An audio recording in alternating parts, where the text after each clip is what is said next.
Stop right here, my child. Do not scroll past this, because if you miss this message, you may miss the very moment I arranged to pull you out of what has been quietly destroying your peace. I am not speaking to you by accident, and I am not asking for half of your attention. Stay with me until the end, because what I am about to reveal is not small, not random, and not something you can afford to treat like just another passing word. This is a divine interruption, a holy warning, and a turning point wrapped in one moment. Listen closely. Let every line land. Do not rush or do not wander, and do not look away too soon. What you hear next will expose what has been hidden, confront what has been delaying you, and unlock what your soul has been crying out for. Stay until the end, because this message is not just for you. It may be about to change everything. My child, I need you to slow down right here with me, because this is not one of those moments you can afford to treat like background noise while your mind is somewhere else. I know how easy it is for you to move through your day carrying 10 thoughts at once, touching one thing while already worrying about the next, trying to survive what is in front of you while your heart is still bruised from what happened behind you. I have watched you live that way for longer than you realize.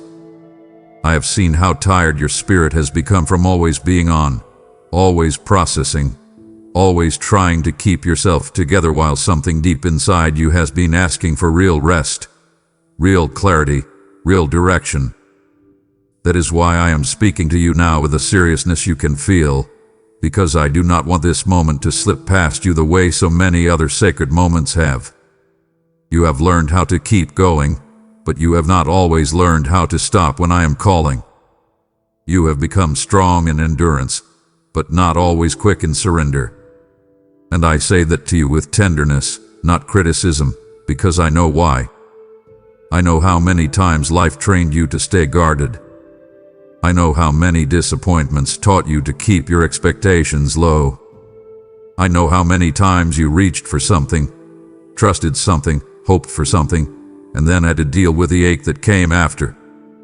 So now when I come close, even when my voice is gentle, part of you still hesitates because you are used to protecting yourself from disappointment, even in spiritual moments. But I need you to understand that I am not interrupting you to burden you. I am interrupting you because I love you too much to let you keep drifting through a turning point without recognizing it. You may see only a title, only a line of text, only a few words that seem dramatic on the surface, but I see what is attached to this moment in your life. I see what is converging around you right now. I see the decisions that are near. I see the internal strain you have been carrying. I see the doors you have been standing in front of without knowing which one is mine. I see the emotional exhaustion that has made you numb in places where you used to feel deeply.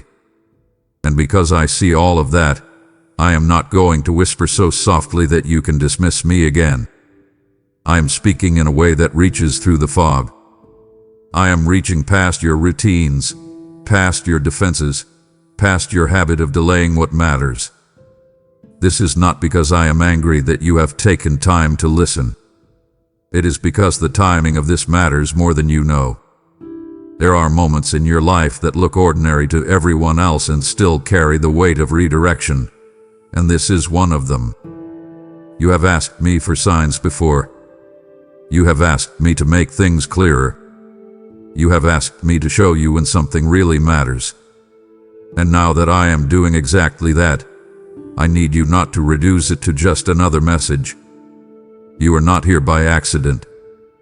I did not lose track of you. I did not forget what you prayed for in the quiet. I did not overlook the way your heart has been straining under questions you could barely put into words. I have been near the whole time, and right now I am asking you for something simple but costly, your attention. Not half of it. Not the part of you that listens while already preparing to move on. I want the part of you that knows something in your life cannot continue the way it has been. I want the part of you that is tired of living on autopilot while calling it survival. I want the part of you that still hopes, even if you have hidden that hope under layers of caution. Stay with me here. Let this become real. Do not rush to the next thing before you understand that I am standing in front of you in this moment. Not to scare you, not to pressure you, but to make sure you do not miss what your soul has been needing more than you have admitted. And I want you to hear this clearly, because if you misunderstand my urgency, you will misread my heart. I am not speaking this way because I am trying to frighten you into obedience or corner you into emotion. I am speaking this way because you are standing closer to a threshold than you realize, and I know how often you have been tempted to brush off what matters most simply because it did not arrive in the form you expected. You have looked for answers in dramatic moments before, and sometimes I have met you there, but often I have chosen to reach you in quieter ways that required discernment instead of adrenaline. The problem is that when you are tired, wounded, distracted, or carrying too much mental noise, discernment gets harder for you. You start second-guessing what you already sensed. You start explaining away what your spirit felt first. You begin calling my nudge coincidence, and then you wonder later why you feel stuck. I need you to see that pattern with compassion, not shame. I am not exposing it to embarrass you. I am exposing it because I want to break it. There have been times when I tried to slow you, and you kept moving. There have been times when I pressed on your conscience and you delayed because you wanted more certainty before surrender. There have been times when you knew a conversation needed to happen, a habit needed to end, a wound needed to be brought into the light, a relationship needed to be reevaluated, a step of obedience needed to be taken, and still you waited because you told yourself you needed more time. Sometimes you did need time, but not every delay was wisdom. Some delays came from fear dressed as logic. Some came from emotional fatigue. Some came from the part of you that wanted comfort more than truth. I say that gently because I know how human you are, and I am not offended by your humanity. I am the one who formed you. I know how your heart reacts when it has been bruised. I know how your mind tries to keep you safe by overthinking everything. I know how your body can keep moving even when your soul is close to collapse. That is exactly why I am not standing far off, waiting for you to figure it out alone. I am stepping into your moment and telling you plainly, pay attention now. This matters. If you stay open with me here, I will begin to show you what has been hidden beneath the surface of your restlessness. I will begin to uncover what has been draining you, what has been distracting you, what has been quietly shaping your decisions without your full awareness. I will help you see where your peace has been leaking. I will help you recognize what you have been carrying that was never yours to hold this long. I will help you distinguish between caution that protects you and fear that imprisons you. I will help you understand why you have felt like something is shifting even though you could not name it. But none of that can happen if you keep treating holy interruptions like optional moments. There is mercy in this interruption. There is protection in it. There is direction in it. There is love in the fact that I would stop you before you walk any farther into confusion without hearing me clearly. So do not just read these words. Let them land. Let them press on the places you have been avoiding. Let them awaken the part of you that still knows I am speaking. You do not need to manufacture a reaction. You do not need to perform spirituality for me. You do not need to become someone else before you can receive what I am saying. You only need to be honest enough to admit that you need me right now in a deeper way than surface comfort can satisfy. That is where this begins. That is why I interrupted you. That is why I am asking you not to rush away. And if you will stay with me, really stay, you will begin to understand that what felt like a warning is actually my love refusing to let you miss the moment that could start changing everything. My child, I need you to stay very close to my heart in this, because I am going to speak with a kind of honesty that may touch places you would rather protect. But I am not doing it to wound you. I am doing it because I refuse to let you repeat old cycles without recognizing what they have already cost you. There have been times before when I came near you in a moment like this. Not always in the same form, not always with the same words, not always with the same intensity, but the pattern was there. I touched your conscience. I stirred your spirit. I placed something in front of you that carried more weight than it seemed to on the surface. You felt it. You knew it. Something inside you paused. Something inside you recognized that I was asking for more than a passing glance. But then life rushed in. Your thoughts got loud. Your fears got practical. Your emotions started negotiating. You told yourself you will revisit it later, pray later, decide later, change later, confront later, surrender later. And later became distance. Later became dullness. Later became another season of carrying what I had already put my finger on. I say this with so much tenderness, because I know you did not always ignore me out of rebellion. Sometimes you ignored me out of exhaustion. Sometimes you delayed because obedience felt expensive and you already felt stretched. Sometimes you hesitated because you wanted certainty before surrender. Sometimes you were afraid that if you fully let me in, I would ask you to release something you still secretly wanted to keep. I understand that.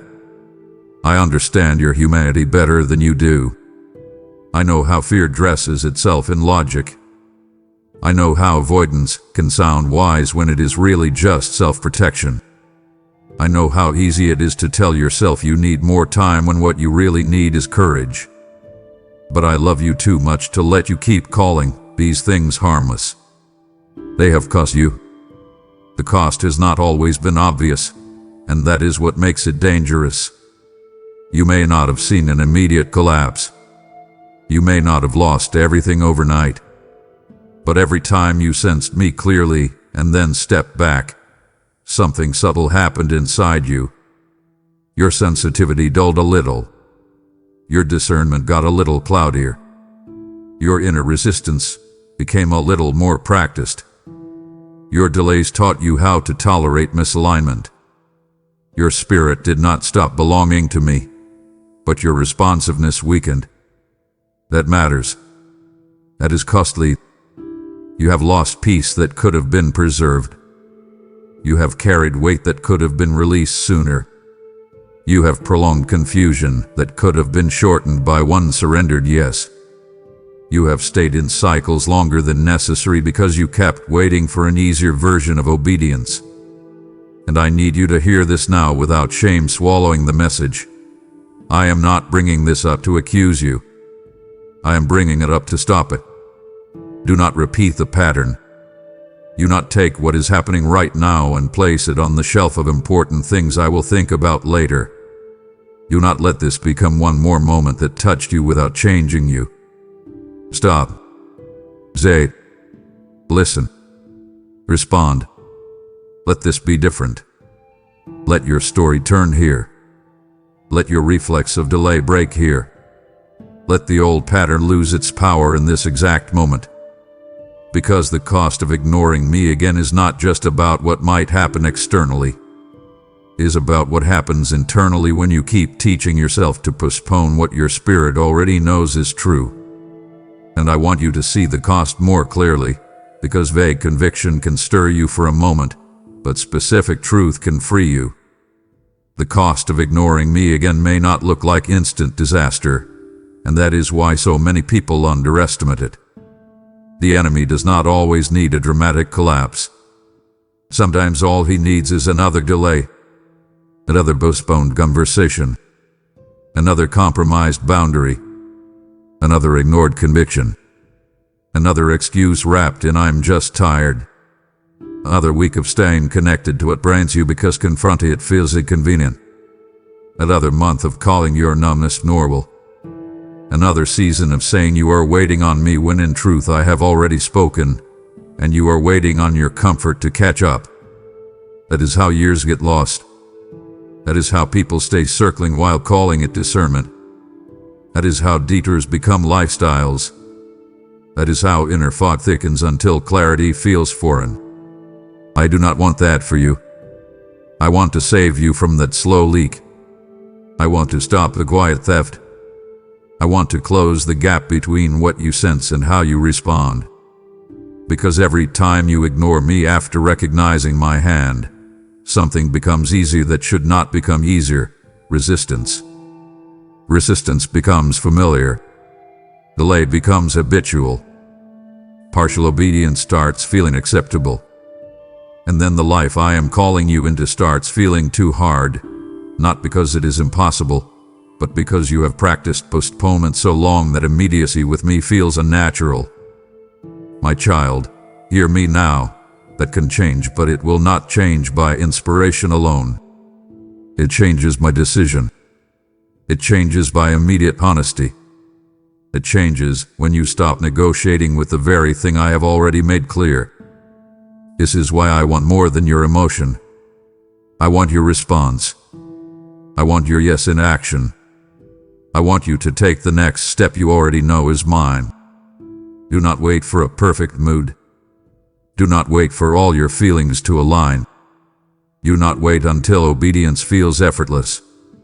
Move while your heart is still tender. Move while the light is still on the path. Move while you can still feel the conviction clearly. If it is an apology, make it. If it is a boundary, set it. If it is a habit, break with it. If it is a distraction, remove it. If it is a conversation, stop postponing it. If it is a compromise, call it what it is and bring it into the light. If it is a deeper prayer life, stop promising me tomorrow and come now. If it is surrender, then surrender without trying to keep one hidden corner untouched. This is where your next season begins, not in a grand announcement, but in the costly little yes that refuses to become another delayed response. That is why I am speaking so directly. I know the pattern. I know the pain it has caused. I know how much lighter you could have been by now if some things had been faced earlier. I know how much cleaner your peace could have been if some compromises had not lingered. I know how much clarity you could have carried if some delays had not stretched into long detours. And because I know that, I am asking you now, do not make me repeat myself through another season of unnecessary heaviness. Listen the first time this time. Obey while it is still simple. Choose the narrow, honest path now before the cost of delay grows larger. Let me also tell you something deeply hopeful, because I never want you to hear correction without hearing redemption beside it. Even if you have ignored me before, even if you have delayed many times, even if you can look back and see where your hesitation prolonged pain, I am not standing here saying, you ruined everything. I am standing here saying, do not keep paying the same price when the pattern can end now. There is still mercy here. There is still movement available. There is still restoration for wasted time. There is still grace for delayed obedience. There is still a path forward that is not defined by every time you hesitated. But grace is not permission to keep repeating what has already cost you. Grace is the open door to do it differently now. That is what I am giving you. So receive it. Do not sink into regret. Do not use shame as another excuse to avoid action. Shame paralyzes. Conviction mobilizes. Learn the difference. If your heart is saying, I've missed too much already, so what's the point? That is not my voice. My voice says, you still have this moment. Use it well. My voice says you can still turn. You can still respond.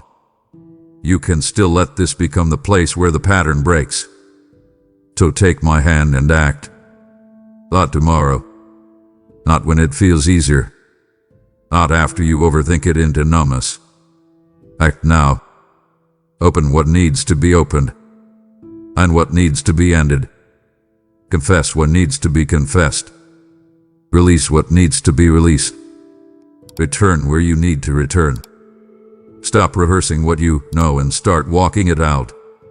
Let this be the moment where your spirit learns a new rhythm with me. Quicker trust, cleaner surrender, simpler obedience. You do not need to be dramatic. You need to be real. You do not need a speech. You need a step. And I am giving you both a warning and the invitation at once. Do not ignore me again, because the cost has already been high enough. Come closer. Answer me now. Let your next chapter begin with a response instead of another delay.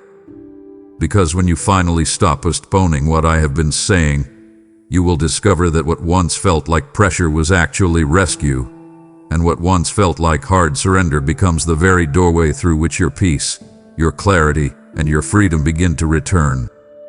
My child, do not let this moment become another delay, even in how you choose to support what I am doing here.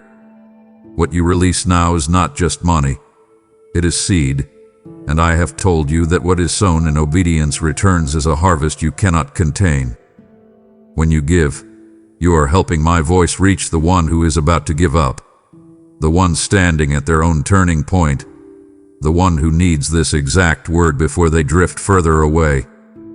I am the one who said, "Give, and it shall be given unto you," and I am speaking it over you again, not as history, but as a living promise. If your heart has been stirred, that stirring is not accidental. It is my invitation to partner with me in pulling others out of delay and into destiny. Some of you have been asking me for breakthrough, and I tell you now, your obedience in this moment is connected to doors you have been waiting on. Do not ignore this prompting like before. Honor it, act on it, and let your seed become light in someone else's darkness. Give through Super Thanks, join as a member, or use the PayPal link in the description. Move now, and do not delay what I am asking of you. My child, come closer and listen carefully, because this is where many hearts drift off course without even realizing it. You have lived through enough emotional highs and lows to know how quickly feelings can change. You have had moments where you felt deeply stirred, deeply moved, deeply convicted, and yet by the next day the intensity had faded and life started speaking louder than what your spirit had heard. I know that about you. I know how easy it is for you to mistake emotional force for spiritual depth, and I know how discouraging it has been when you left a powerful moment expecting permanent change, only to find yourself back in familiar thoughts, familiar patterns, familiar hesitations. That is why I need to speak to you very plainly here. This moment is not about whether you feel overwhelmed enough. It is not about whether tears come, whether your chest tightens, whether your heart races, or whether the words strike you with dramatic force. This is about obedience. It is about what you do with what I am making clear. It is about whether you will move when I speak, even if the room is quiet, even if your emotions are steady, even if nothing around you looks spectacular. You have sometimes waited for a certain intensity before deciding something was real enough to act on. You have looked for a feeling strong enough to remove all doubt. But I want you to understand something that can change the way you walk with me forever. Some of the holiest moments of your life will not feel loud. Some of the most important shifts in your story will happen in stillness, in sober clarity, in simple conviction, in the quiet weight of truth landing inside you without drama. If you keep demanding a thunderclap every time I speak, you will miss the sacred whisper that was carrying your next instruction. I can move in power that shakes everything around you, yes, but I also move in a way that asks for trust. I speak in ways that reveal whether you want me or just the feeling of being stirred. That is a hard truth, but it is a healing one. Because you have sometimes chased the sensation of being moved while postponing the cost of being changed. You have sometimes wanted the comfort of my presence without the discomfort of my direction. I say that with love, because I know you are not unique in this. Many of my children do the same. But I am calling you higher now. I am asking you to stop measuring spiritual significance by emotional volume. I am asking you to stop saying, "I'll know it's real if I feel more." Hello, my child. You will know it is real because I have made it clear. You will know it is real because it carries truth, conviction, and peace beneath a weight. You will know it is real because it exposes what you have been avoiding and still draws you closer instead of pushing you away. That is how my voice works. So stop waiting for your feelings to become your permission slip. Stop postponing action until your emotions line up neatly. Come and obey what you already know. Bring me your real yes. Bring me your honest response. Let your next step be shaped by revelation, not by adrenaline. Let your faith become steadier than your mood. Let your surrender become stronger than your emotional weather. Because if you learn this now, you will stop living at the mercy of how you feel in the moment and start walking with the kind of grounded trust that survives even when your heart is tired and the room feels ordinary. And I want to go even deeper, because if you do not understand the difference between emotion and obedience, you will keep misreading your own spiritual life. There have been times when you felt very little, and because you felt very little, you assumed I must be distant. There have also been times when you felt much, and because you felt much, you assumed everything was changing, only to discover later that strong emotion alone does not uproot what has been left unaddressed. I need you to stop tying my nearness so tightly to your emotional experience. I am near when you tremble, and I am near when you feel calm. I am near when you weep, and I am near when your mind is clear and quiet. I am near when your heart feels full, and I am near when your feelings feel flat because you are tired, stretched, or coming out of a long season of internal overload. Do not build your faith on sensation. Build it on trust. Build it on truth. Build it on the way my voice consistently leads you toward what is honest, what is clean, what is courageous, what is healing, what is surrendered. That is what obedience responds to. Emotion may help you notice a moment, but obedience is what carries you through it. Emotion can open your eyes, but obedience is what moves your feet. Emotion can make you aware that something matters, but obedience is what transforms awareness into alignment. That is why I am not asking you now, do you feel enough? I am asking, will you act on what I am saying? If I am showing you a compromise, name it. If I am exposing a distraction, remove it. If I am touching a wound, stop hiding it. If I am calling you into prayer, do not promise me later while filling your hours with everything else. If I am asking you to forgive, stop waiting until the hurt feels gone. If I am asking you to set a boundary, do not keep entertaining what repeatedly clouds your peace. If I am asking you to return, return. If I am asking you to let go, let go. If I am asking you to trust me with what you cannot control, stop rehearsing worst-case scenarios and bring the matter into my hands. This is where your life begins to change, not when your emotions finally behave, but when your will says yes to me even while your feelings are still catching up. And let me say something that may bring relief. Obedience is often less dramatic than you imagine. It is usually quieter. It is practical. It looks like turning off what you know is feeding confusion. It looks like stepping back from what keeps stealing your clarity. It looks like having the conversation you keep delaying. It looks like telling the truth in prayer instead of performing polished words. It looks like opening the part of your heart you wanted to keep untouched. It looks like choosing the cleaner path when the easier one is right there. That is holy. It is powerful. That is where transformation becomes real. So do not wait for a rush. Do not wait for fireworks. Do not wait for the emotional swell that makes obedience feel effortless. Move now. Take the step now. Honor the clarity now. Let your response become the proof of your faith, not merely the intensity of your feelings. And I want to show you something beautiful in this, because obedience is not me asking you to become mechanical or cold. I am not telling you to ignore your emotions as if they do not matter. I made your heart. I care deeply about what you feel. I know what pain, grief, fear, hope, disappointment, longing, and tenderness do inside you. But I am teaching you to stop making emotion your master. Your emotions are part of your humanity, not the ruler of your life. When they are surrendered, they can become beautiful signals. When they are worshipped, they can become confusing dictators. I want to free you from that. I want you to become the kind of person who can say, even if I feel uncertain, I will still obey what God has made clear. Even if I feel tired, I will still return. Even if I do not feel dramatic conviction today, I will still walk in the truth I already know. That is maturity. That is stability.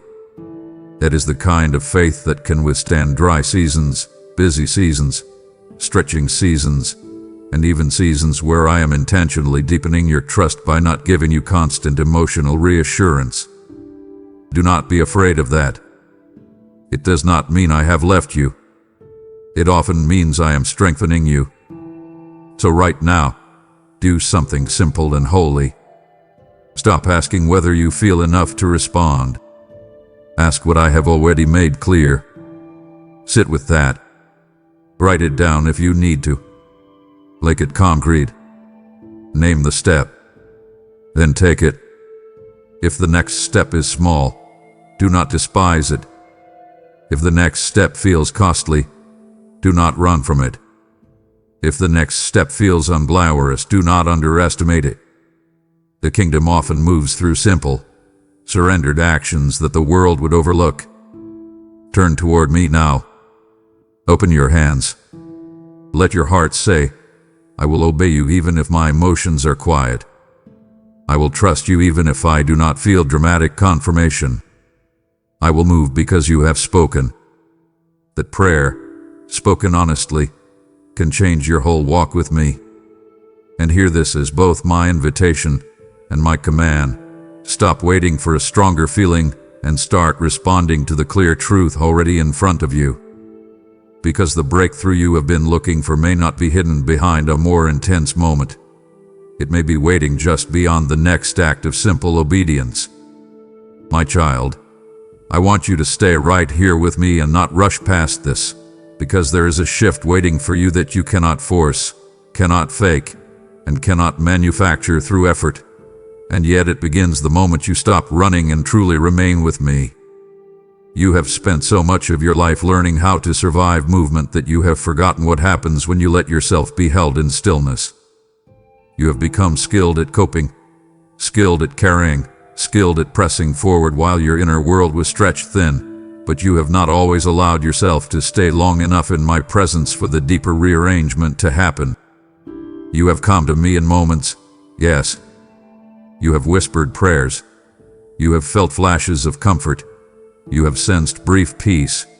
You have known what it is to be touched by me. But too often, my child, you have left the room too quickly. You have walked away before the seed had time to sink. You have moved on before the medicine finished working. You have felt the first wave of relief and then returned to the same noise, the same habits, the same mental patterns, the same pace, and then wondered why the deeper transformation seemed delayed. I say that with tenderness, not blame, because I know why. Stillness can feel unfamiliar to you. Quiet can feel vulnerable. Remaining can feel exposed. When you stay with me, the surface starts settling and the deeper things begin to rise, and that can be uncomfortable before it becomes healing.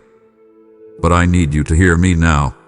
If you stay with me, something begins to shift that no external change can replace. I'm not only talking about a feeling. I'm talking about an inner reordering. I am talking about the way your spirit begins to settle like storm water finally becoming clear. I am talking about the way your breathing changes when your soul no longer feels like it has to brace against everything. I am talking about the way the noise in your mind starts losing authority. I am talking about the way confusion begins to loosen its grip because my truth has room to land. I am talking about the way your heart stops clenching around control and begins to soften into trust. That is the shift. It may not always be dramatic in the way you once expected. It may not look like lightning or instant visible breakthrough. It may come quietly, like a room changing temperature, like a knot slowly untying, like a weight lifting from your chest one layer at a time, like a window opening in a house that has been shut too long. But it is real. It is powerful. It is holy. And I want you to stop underestimating it. Some of the greatest miracles I have ever done in you began as a quiet inner shift before anything around you visibly changed. That is how my love often works. I do not always begin by moving the mountain. Sometimes I begin by strengthening the one who is standing before it. I do not always remove the storm first. Sometimes I steady your soul so the storm no longer defines your atmosphere. I do not always change the outer scene before I change the inner lens through which you see it. And when that happens, everything begins to feel different. You begin to hear differently. You begin to choose differently. You begin to react differently. You begin to carry what remains with a different spirit. That is why I am asking you now, stay. Do not skim over this. Do not let this become another passing spiritual moment.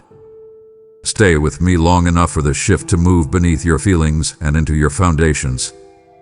Stay long enough for my peace to become more than a momentary comfort and start becoming your new center. Stay long enough for my voice to grow louder than the noise you have been living under. Stay long enough for the part of you that has been surviving to finally learn how to surrender. And I want to show you what this shift actually looks like, because I do not want you waiting for the wrong signs and then missing what is already happening.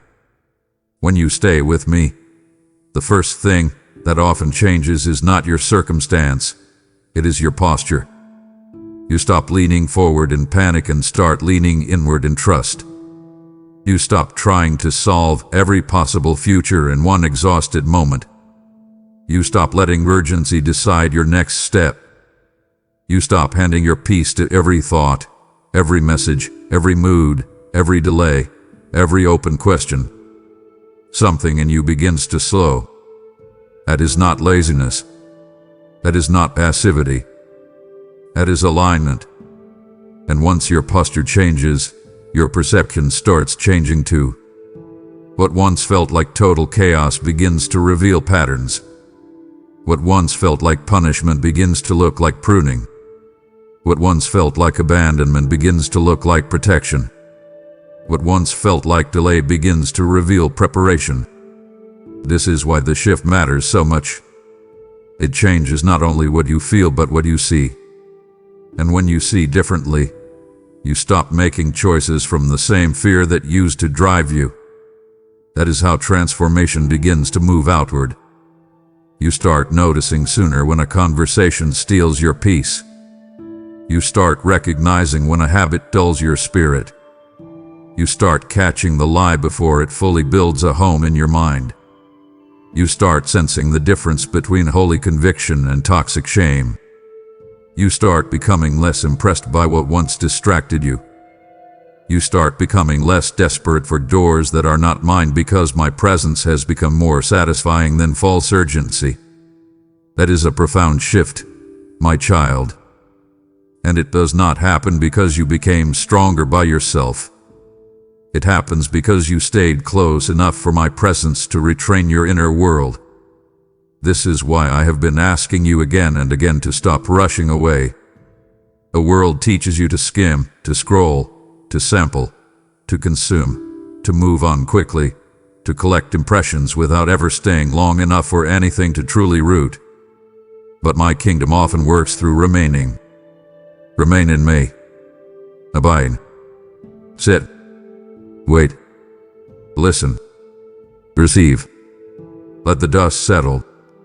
Let the noise fade. Let the ache surface. Let the truth land. Let the tears come if they need to. Let the real prayer form instead of the polished one. Let the deeper honesty rise instead of managing the surface. When you do that, I begin untangling things that effort alone could never untangle. I begin separating grief from fear, fatigue from resistance, caution from control, desire from desperation. I begin revealing where you have been reacting instead of responding. I begin healing places that only open in stillness. I begin restoring your sensitivity. That is why I want you to understand, staying with me is not an activity. It is one of the most powerful forms of cooperation you can offer me in this season. It is where your scattered parts begin to gather. It is where your inner room begins to clear. It is where the static thins and my voice becomes cleaner. It is where your nervous system, your thoughts, your emotions, and your spirit begin to feel the difference between surviving and being shepherded. So do not resist the quiet. Do not flee the slowness. Do not interpret the deeper work as nothing happening. Some of the holiest movement in your life is happening beneath the surface when you stay with me instead of running back to the familiar noise. And now I want to speak directly to the part of you that is afraid that if you stay with me, I will expose too much, ask too much, or make you face what you have spent so long trying to avoid. Yes, my child, I will bring things into the light, but not to shame you. I expose to restore. I reveal to redeem. My light is not cruel. My light is clean. My light does not corner you like accusation does. My light steadies you while it tells the truth. That is why the shift that happens when you stay with me is not just relief, it is restoration. The bitterness that has sat quietly in you begins to loosen. The heaviness that lived in your chest starts lifting. The old mental loops begin to lose their rhythm. The numb places begin to warm again. The walls you built for survival start feeling unnecessary because my love becomes your shield. You begin to remember what it feels like to breathe without bracing. You begin to remember what it feels like to hope without instantly censoring yourself. You begin to remember what it feels like to be honest without feeling like honesty will destroy you. That is the shift. It is gentle, but it is powerful. It is not always instant, but it is real. It is not always loud, but it is life-changing. So do something now. Do not just admire this idea. Practice it. Stay with me after the stirring. Stay after the first comfort. Stay after the tears. Stay after the words. Stay when the room gets quiet. Stay when the old urge to reach for distraction starts rising. Stay when the silence begins surfacing what you usually avoid. Stay when your thoughts want to run. Stay when your emotions want to escape. Stay and let me be God there. Sit in my presence without demanding immediate answers. Bring me one real thing and remain long enough to feel what shifts. Let my peace settle deeper than your surface. Let my truth stay longer than the noise. Let my nearness become familiar enough that you stop living like a stranger in my presence. And hear this as both my command and my invitation. Remain with me. Do not rush away from the very place where your healing begins.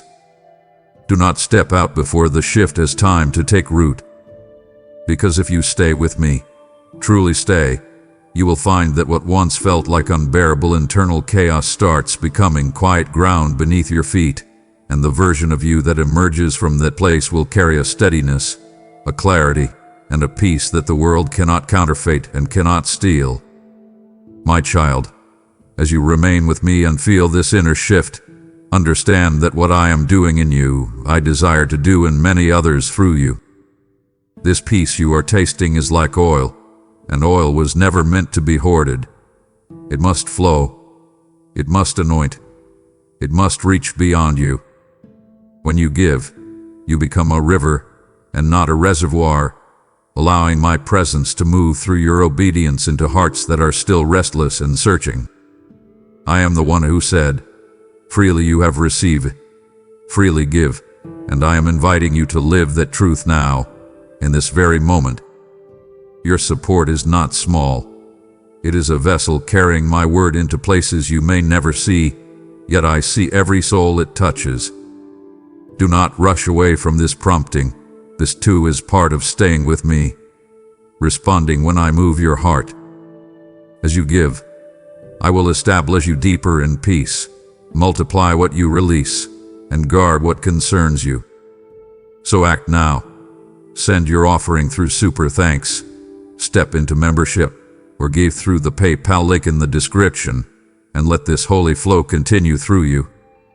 My child, I need you to listen very carefully here, because this phrase carries more depth than your first reaction might allow, and if you misunderstand it, you may hear fear where I am actually trying to give you holy seriousness. When I say, miss this, miss everything, I am not saying that one imperfect moment ruins your entire life forever. I am not speaking doom over you. I am not declaring that if you have ever delayed, hesitated, or misunderstood me, then all hope is lost. That is not my art. That is not how I speak to my children. I am speaking about something far more precise and far more important. I am talking about the reality that there are certain moments, certain instruction, certain intercrossing, certain invitation from me that become hinges. It may look small on the outside. They may seem like a simple pause, a simple conviction, a simple choice to obey, a simple decision to stay, a simple act of surrender. But hidden inside that one moment is the direction of many other things. A hinge looks small compared to the door, but remove it and the whole structure stops working the same way. That is what I mean. There are moments in your life where what is at stake is not just the moment itself. It is what the moment unlocks. It is what it sets in motion. It is what it preserves, what it redirects, what it interrupts, what it heals, what it aligns, what it exposes, what it protects. If you miss a hinge moment, the cost ripples. One delayed surrender can touch many areas. One refusal to forgive can poison more than one relationship. One agreement with fear can influence many decisions. One act of compromise can dull more than one part of your discernment. One ignored conviction can lead to many smaller compromises that slowly build a life you never intended to live. This is why I'm speaking with Wade. This is why the title is sharp. This is why I am not softening the urgency into something that sounds easier to hear but loses its force. I want you awake. I want you alert. I want you to understand that some moments are crossroads disguised as whispers. Some moments are entire seasons compressed into one decision. Some moments look ordinary and yet carry extraordinary consequences. And because you have lived through enough pain to know how quickly little choices become long outcomes, I need you to stop dismissing the small sacred moments. You have sometimes thought that what mattered most would always arrive with fanfare, with obvious signs, with unmistakable drama. But many times, the moments that changed you most were quieter than that. A decision in the night. A prayer spoken honestly. A line you finally stopped crossing. A conversation you finally had. A relationship you finally released. A truth you finally accepted. A habit you finally broke. A surrender you finally made. That is what I mean when I say, miss this, miss everything. Not that all hope dies in 1 second, but that what is attached to this moment is larger than the moment itself. So do not trivialize it. Do not shrink it down to just another message, just another emotional moment, just another nudge. Stop doing that, my child. Stop talking yourself out of the weight of holy moments because weight makes you uncomfortable. This is one of those moments where your response matters beyond what you can fully see right now. And because I love you, I am telling you plainly. I am not trying to scare you into closeness. I am trying to keep you from casually walking past a hinge that was meant to carry an entire door into motion. And I want to take you even deeper, because if you truly understand what a hinge moment is, you will stop approaching your life as if every decision carries the same weight. They do not. There are ordinary choices, and then there are choices that become atmosphere setters. There are small steps, and then there are steps that change the whole road beneath your feet. You have lived some of these already. Think about it honestly. There were times when one unchecked wound quietly influenced how you trusted for years. There were times when one betrayal, left unhealed, changed the lens through which you saw every new person who came near. There were times when one season of fear taught your body and mind to stay braced long after the actual danger had passed. There were times when one act of compromise opened a door to confusion that took longer to close than you expected. There were times when one delayed conversation created months or years of avoidable tension. There were times when one surrendered prayer, one moment of repentance, one decision to obey when it was hard, one choice to forgive, one refusal to run, changed more than you could have imagined. You already know this truth from your own story. That is why I am bringing it into the light now. I want you to recognize that what seems small in the moment can become structural later. That is why the enemy works so hard to make you treat holy moments casually. He does not need you to reject me loudly if he can get you to postpone me quietly. He does not need you to announce rebellion if he can persuade you that this moment is not urgent, that this conviction can wait, that this truth can be revisited, that this invitation can be shelved until a more convenient day. That is how hinge moments get missed. Not always through open defiance, but through delay dressed as practicality, through distraction dressed as harmlessness, through emotional avoidance dressed as I'll deal with it later. I want you to see through that now. I want you to become wiser with the moments I highlight. When I press on something more than once, do not call it random. When the same truth keeps surfacing, do not keep pushing it down. When your spirit keeps tightening around a specific area, do not call that nothing. When a certain message lands deeper than the others, when a certain conviction keeps returning, when a certain decision keeps standing in front of you, when a certain discomfort keeps interrupting your peace, pay attention. Those are often hinge indicators. Those are signs that something larger is attached. Ask me directly, is this one of those moments? And if I make it clear, then do not delay. Respond while the window is open. Move while the light is on the path. Obey while your heart is tender. That is how you honor hinge moments. And let me say something that will help you. Honoring a hinge moment does not always require a dramatic public act. It often requires a deeply honest private one. It may look like shutting off what keeps stealing your attention. It may look like ending a conversation you should never have kept alive. It may look like confessing what you have hidden. It may look like choosing boundaries over false comfort. It may look like surrendering a timeline. It may look like going back to me with the real prayer instead of the polished one. It may look like finally agreeing with the truth you have resisted. That is enough. That is powerful. That is often where everything starts turning. So stop waiting for bigger signs. Respect the weight of the moment I am already giving you.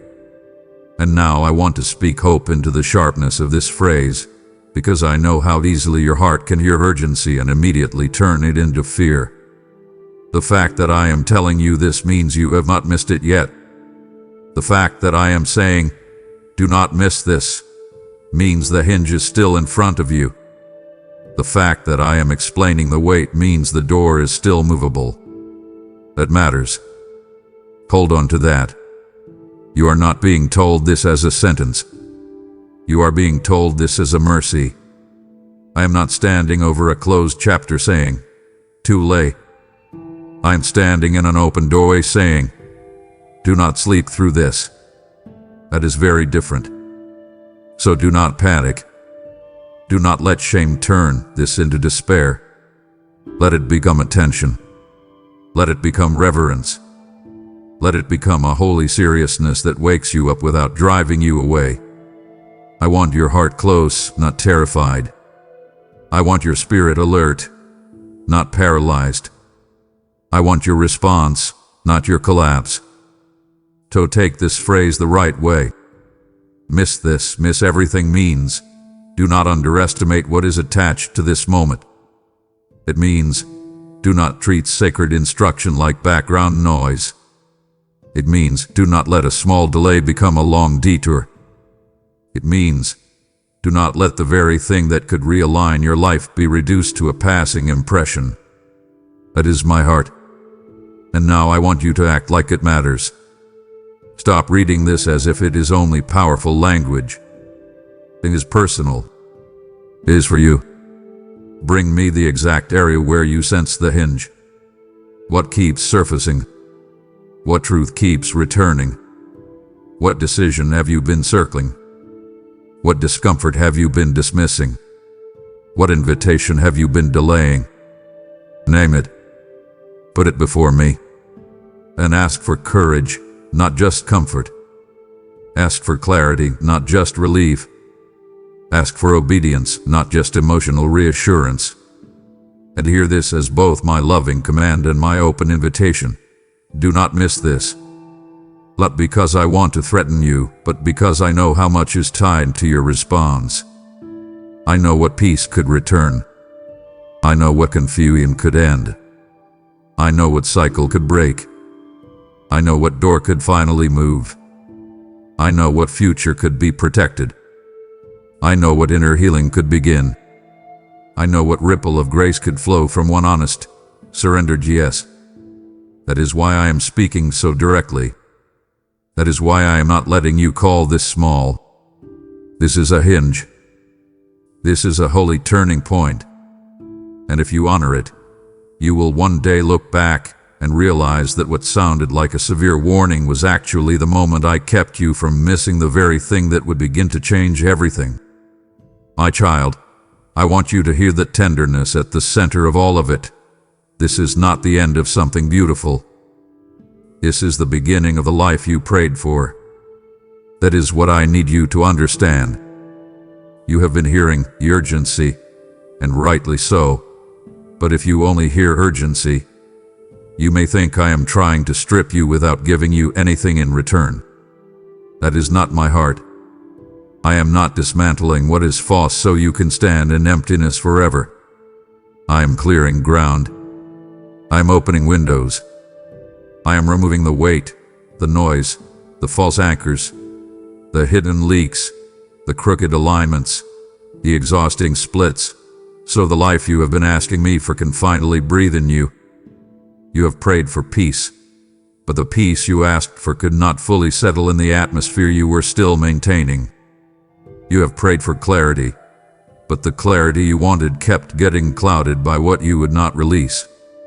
You have prayed for deeper intimacy with me, but intimacy cannot flourish where there are still locked rooms you refuse to open. You have prayed for a new season, but new seasons require new agreements. You have prayed for freedom, but freedom is not just a feeling I drop on you while you keep the old chains polished in a drawer.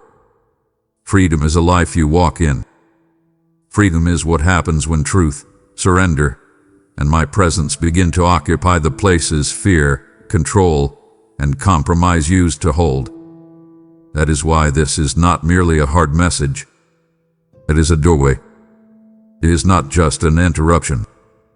It is an invitation into the very life your spirit has been aching for. Think about the prayers you have whispered when no one was watching. Think about the nights when you told me you were tired of living divided. Think about the mornings when you begged for a cleaner heart, a quieter mind, a clearer path, a deeper peace, a truer love, a steadier walk, a life that felt less like survival and more like communion. I heard all of it. I heard the prayers you prayed with words, and I heard the ones you prayed through exhaustion, tears, silence, and aching. I did not forget them. And what you are experiencing right now is not separate from those prayers. This is how I am answering them. Not always in the dramatic way you once imagined, but in the real way that changes a life from the inside out. I am not only giving you a feeling, I am giving you an opening. I am not only comforting you, I am confronting what has been blocking what you asked for. I am not only telling you that better is possible, I am bringing you to the exact threshold where better begins. That is why I need you not to resent the process. Do not resent the exposing. Do not resent the surrender. Do not resent the pruning. Do not resent the sharpness of my love in this season. This is not the sound of me taking your future away. This is the sound of me cutting away what has been choking it. This is the beginning, my child. This is the first real breath of the life you have longed for but could not fully enter while the old patterns still ruled your inner world. So do not just endure this moment. Receive it. Welcome it. Honor it. Let it become the starting place of the life you used to think was only possible for other people. And I want you to picture this life clearly, because if you cannot imagine what I am leading you into, you may still be tempted to look backward with false nostalgia. The life you prayed for is not a life with no challenges. It is not a life where nothing ever hurts again, nothing ever tests you, nothing ever stretches you. That is not the promise. The life you prayed for is deeper than easy. It is a life where peace is not constantly held hostage by your circumstances. It is a life where my voice is easier to recognize because the static hath been reduced. It is a life where your heart is not constantly torn between what I am saying and what fear is demanding. It is a life where your thoughts are not always a crowded room full of worst-case scenarios and old wounds pretending to be wisdom. It is a life where you stop spending so much energy managing contradictions. It is a life where your yes means something. It is a life where your private world and your public words begin to match. It is a life where your relationships are cleaner because you are not dragging unhealed agreements into every connection. It is a life where your boundaries are not punishment but stewardship. It is a life where joy is allowed to stay longer because fear is no longer policing the door. It is a life where when I open a door, you can walk through it without sabotaging it with suspicion. It is a life where when I close a door, you can trust me without collapsing into resentment. It is a life where your prayer is less like frantic reporting and more like communion. It is a life where obedience becomes less dramatic and more natural because trust has grown roots. Can you feel how different that is? That is not fantasy. That is formation. That is what I am building. And I want you to stop acting as if the old life was safer simply because it was familiar. It was exhausting. It was expensive.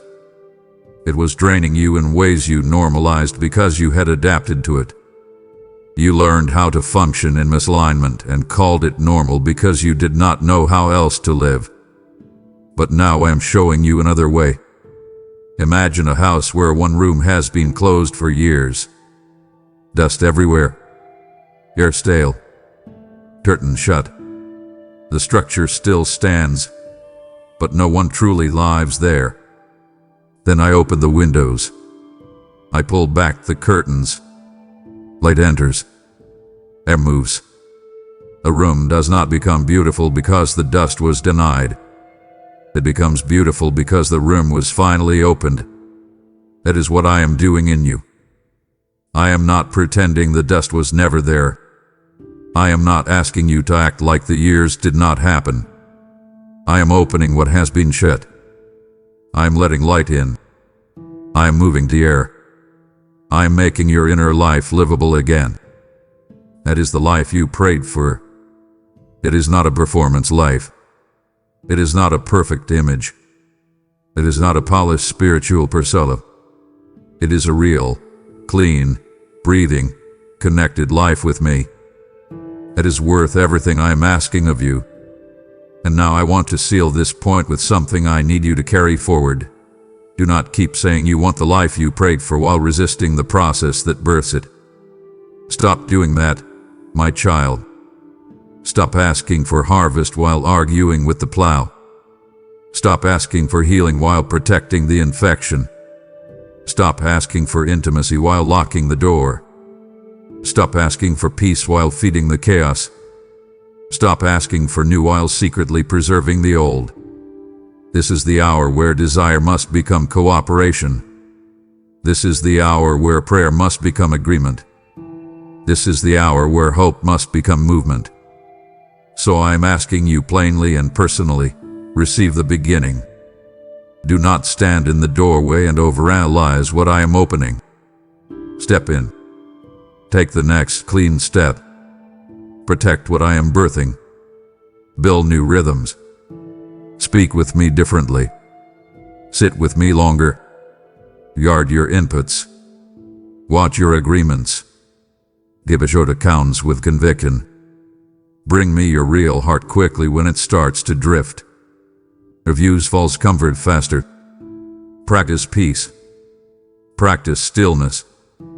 Practice obedience in small things.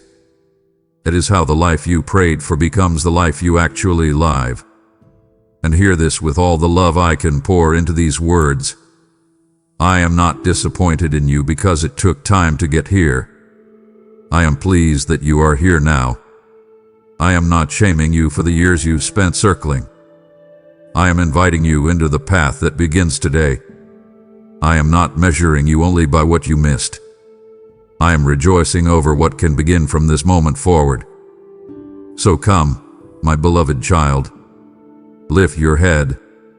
Open your hands. Step into the light. Breathe in the clean air of surrender. Let the old life fall behind you without a funeral. Let the new life begin without apology. And hear this as both my command and my embrace. Walk with me now. Not halfway. Not occasionally. Not only when you feel desperate. Walk with me fully. Walk with me honestly. Walk with me daily.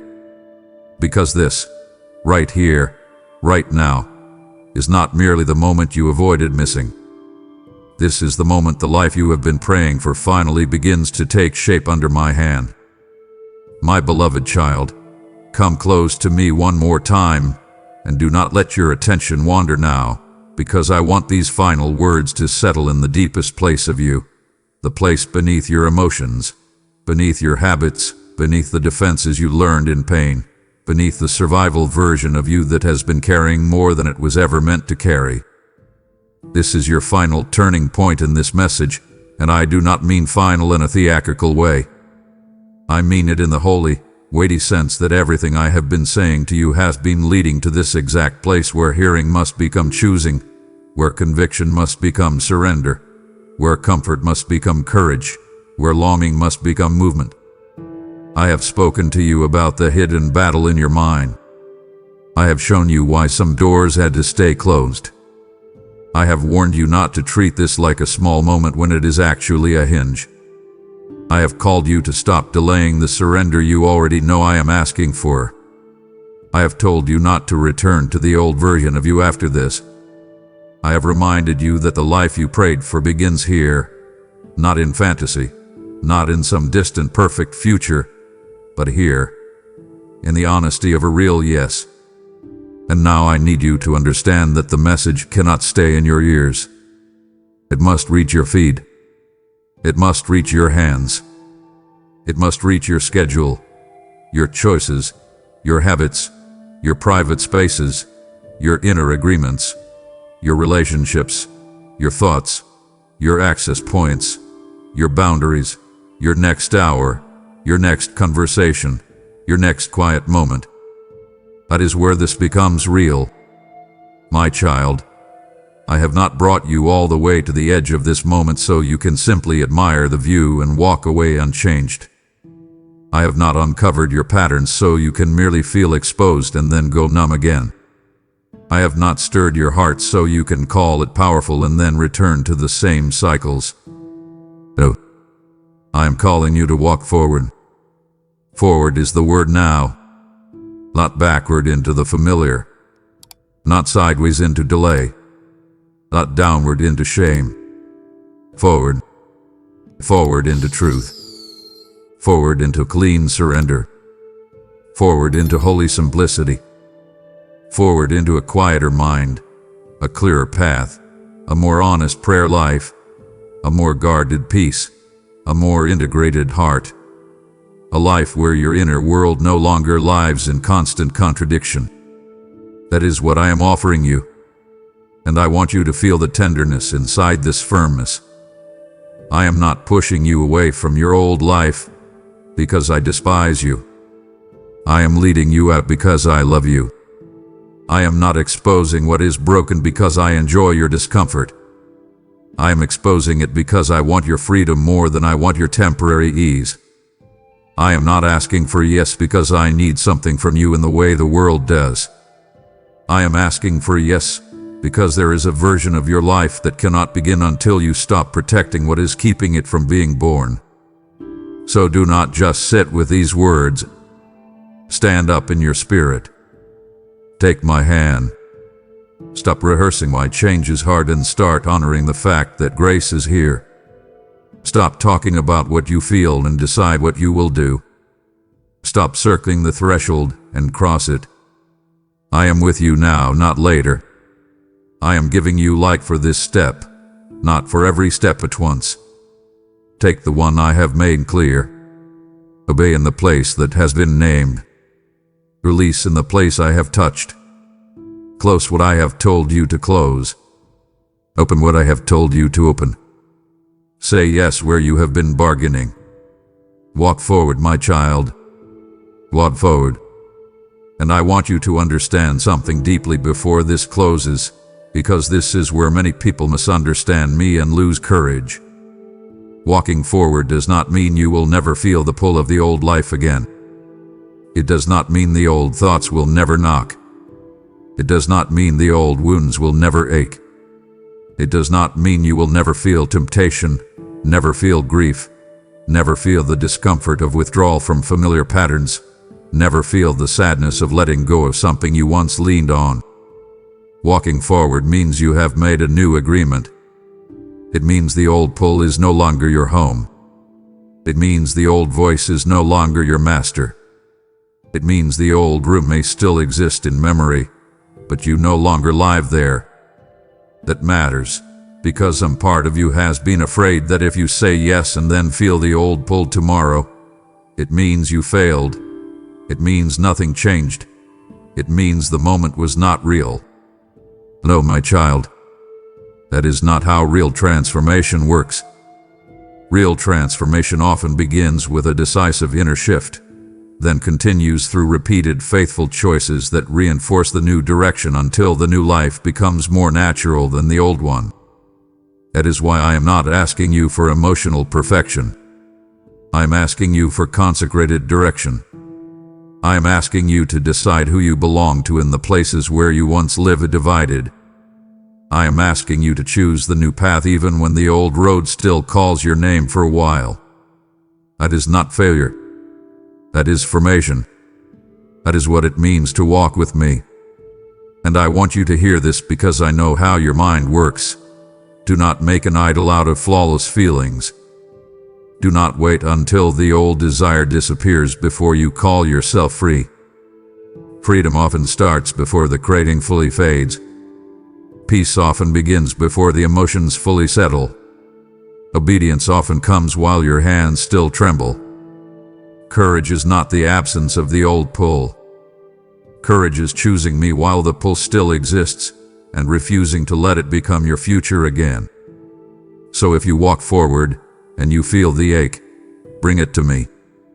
If you walk forward and you feel the urge to turn back, speak to me before you speak to the old thing. If you walk forward and the night feels lonely, do not reopen the wrong door for warmth. Sit with me. Cry with me. Breathe with me. Let the emptiness become holy space instead of emergency. Let the discomfort become detox instead of disaster. Let the grief become proof that something false is losing access, not proof that you made the wrong choice. This is why I have been preparing you through every point. I knew the yes would be sacred, but I also knew the walk after the yes would require maturity. So hear me. Do not dramatize the resistance that may come after surrender. Normalize the walk. Expect the process. Stay near. Keep short accounts. Return quickly if you wobble. Refuse the lie that one difficult hour means you should go back. No. Stay forward. Stay aligned. Stay clean. Stay close. And every time the old life tries to pull you, answer it with action, not only emotion. Turn the phone off. Leave the room. Delete the access. Pray the real prayer. Call the right person. Open my word. Sit in silence. Step outside. Breathe. Worry it. Kneel. Tell the truth. This is how you keep walking. This is how the turning point becomes a transformed path instead of a forgotten moment. Now I want to leave you with the final blessing hidden inside all of this, because I do not want the ending to feel like strain. I want it to feel like consecration. If you answer me and walk forward, you are not stepping into a barren life. You are stepping into a life where my presence becomes the center in ways you have only tasted before.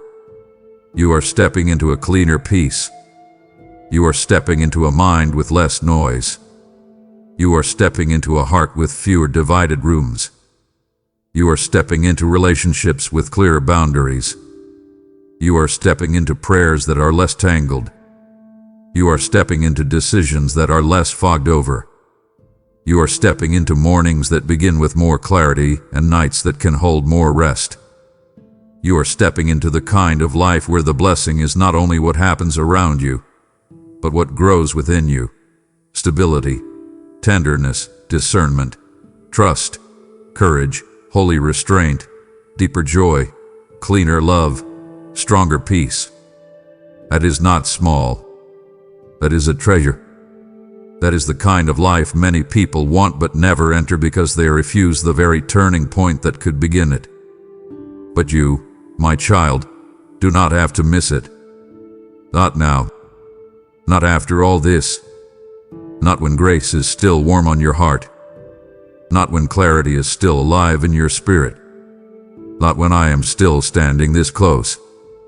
So here is my final call to you, spoken with all the love of a father and all the authority of the one who knows what is on the other side of your obedience. Answer me now and walk forward. Do not delay your yes. Do not soften what I have made clear. Do not return to the old version of you. Do not let tomorrow steal what today has made possible. Take the first clean step before this moment ends. Let this message become a marker in your life. Let heaven record this as the day you stopped negotiating and started obeying. Let your own soul remember this as the day the inner war began to lose ground. Let the old patterns remember this as the day they lost easy access to you. Let the future I prepared for you recognize this as the day you finally turn toward it. Come, my child. Rise now. Speak your yes. Seal it with action. Protect it with wisdom. Carry it with humility. Walk it with me. And if you need words to begin, then pray them with me now from the deepest place you can reach. Father, I hear you. I will not miss this. I give you the place I kept resisting. I release what you have touched. I close what you have shown me to close. I open what you have shown me to open. I stop delaying. I stop bargaining. I stop returning. I choose you fully. Lead me forward and keep me near. If you pray that and mean it, even through tears, even through trembling, even through imperfect strength, know this: I receive it. I honor it. I will meet you in it, and I will walk with you from this turning point into the life that begins now. My child, you have reached the turning point, and even this moment of giving is part of your forward step. Do not separate your obedience from your generosity, because what you release now becomes part of the path you are walking with me. I have declared that those who sow beside all waters will reap in due season, and I am calling you to sow into this ground where my word is reaching, healing, and restoring lives. This is not a casual opportunity. It is a divine appointment, a moment where your yes takes form not only in words, but in action that multiplies beyond your sight. When you give, you are placing bread on the water, and I will cause it to return to you in ways that exceed what you understand. Some of you are stepping into a new chapter, and I tell you, honor me first in it, and watch how I establish your steps with favor and provision. Let your seed become fire that carries this message further, breaking chains and awakening hearts across the earth. Do not hesitate. Give now through super thanks. Stand with this mission through membership, or use the PayPal link in the description and seal your turning point with action. And once you have taken that step, let your heart become still for a moment. What you have released in faith has already begun to move beyond what you can see. Now I draw you inward, because even as you step forward in obedience, I have not overlooked what you are carrying within. This is where action gives way to awareness, where your spirit becomes quiet enough to receive my peace. So pause here, breathe deeply, and allow me to meet you right where the weight feels the heaviest. Listen to me right now, my child. Stop what you are doing. Stop rushing. Pause right where you are and take a deep, slow breath. I am speaking directly to you today, and you cannot afford to miss this. I see you. I see the heavy pressure at your job that makes your chest feel tight. I see the unspoken tensions in your family that you tried to hide behind a forced smile. I see your silent fear of the future, that heavy knot in your stomach that wakes you up in the middle of the night. That knot is not from me. Let us untie it together, right now. You are living in an urgent hour.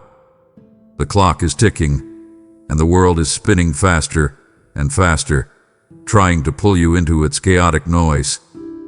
But I am calling you away from the noise. I am sounding a clear warning directly to your heart. Wake up, my beloved. Wake up from the sleep of the world. Come closer to me. Step away from the endless demands that scream for your attention. The world shouts, but I whisper. To hear my voice, you must find stillness. It is like that quiet, heavy pause just before a massive storm breaks. In that absolute quiet, you can hear the truth. Right now, your mind is crowded with the world's static.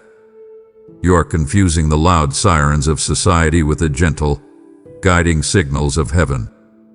The world tells you to hustle, to worry, and to strive for things that will eventually turn to dust. I am telling you to rest in my presence. Listen carefully to my words today. Do not let the digital noise and the daily grind drown out my voice. I am your Father, your Creator, and your ultimate safe place.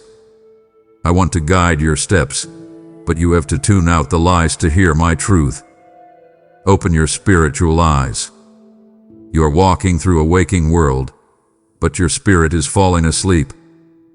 This is a dangerous slumber, my child. When you sleep spiritually, you become numb to my presence. You start reacting to life out of fear instead of walking in faith. You let the daily stress dictate your mood instead of letting my peace rule your heart. Wake up. Shake off the heavy blanket of apathy. Do not let the enemy lull you into a comfortable, blind sleep while your soul is starving for real connection. I am here to shake you gently awake. I love you too much to let you sleepwalk toward a cliff. Open your eyes and see the reality of the spiritual battle happening all around you. Your soul is a prize, and the enemy wants you distracted, exhausted, and asleep. But I want you alert, alive, and filled with my power. Give me your attention right now. This exact moment is the appointed time for your soul. Do not say you will seek me tomorrow. Tomorrow is a promise you do not own. Now is the time to turn your face toward me. Now is the hour to surrender that heavy burden you have been dragging around. I am offering you a divine exchange. Give me your anxiety, and I will give you my eternal peace. Every single choice you make today holds the weight of eternity. The words you speak, the thoughts you entertain, the time you spend, they all ripple out into forever. Do not treat this day as just another block of time to survive. This day is a gift, a critical intersection in your life. I am standing right here at the crossroads, holding out my hand to you. Take my hand. Choose life. Choose light. Miss this moment, and you risk missing the very purpose I created you for.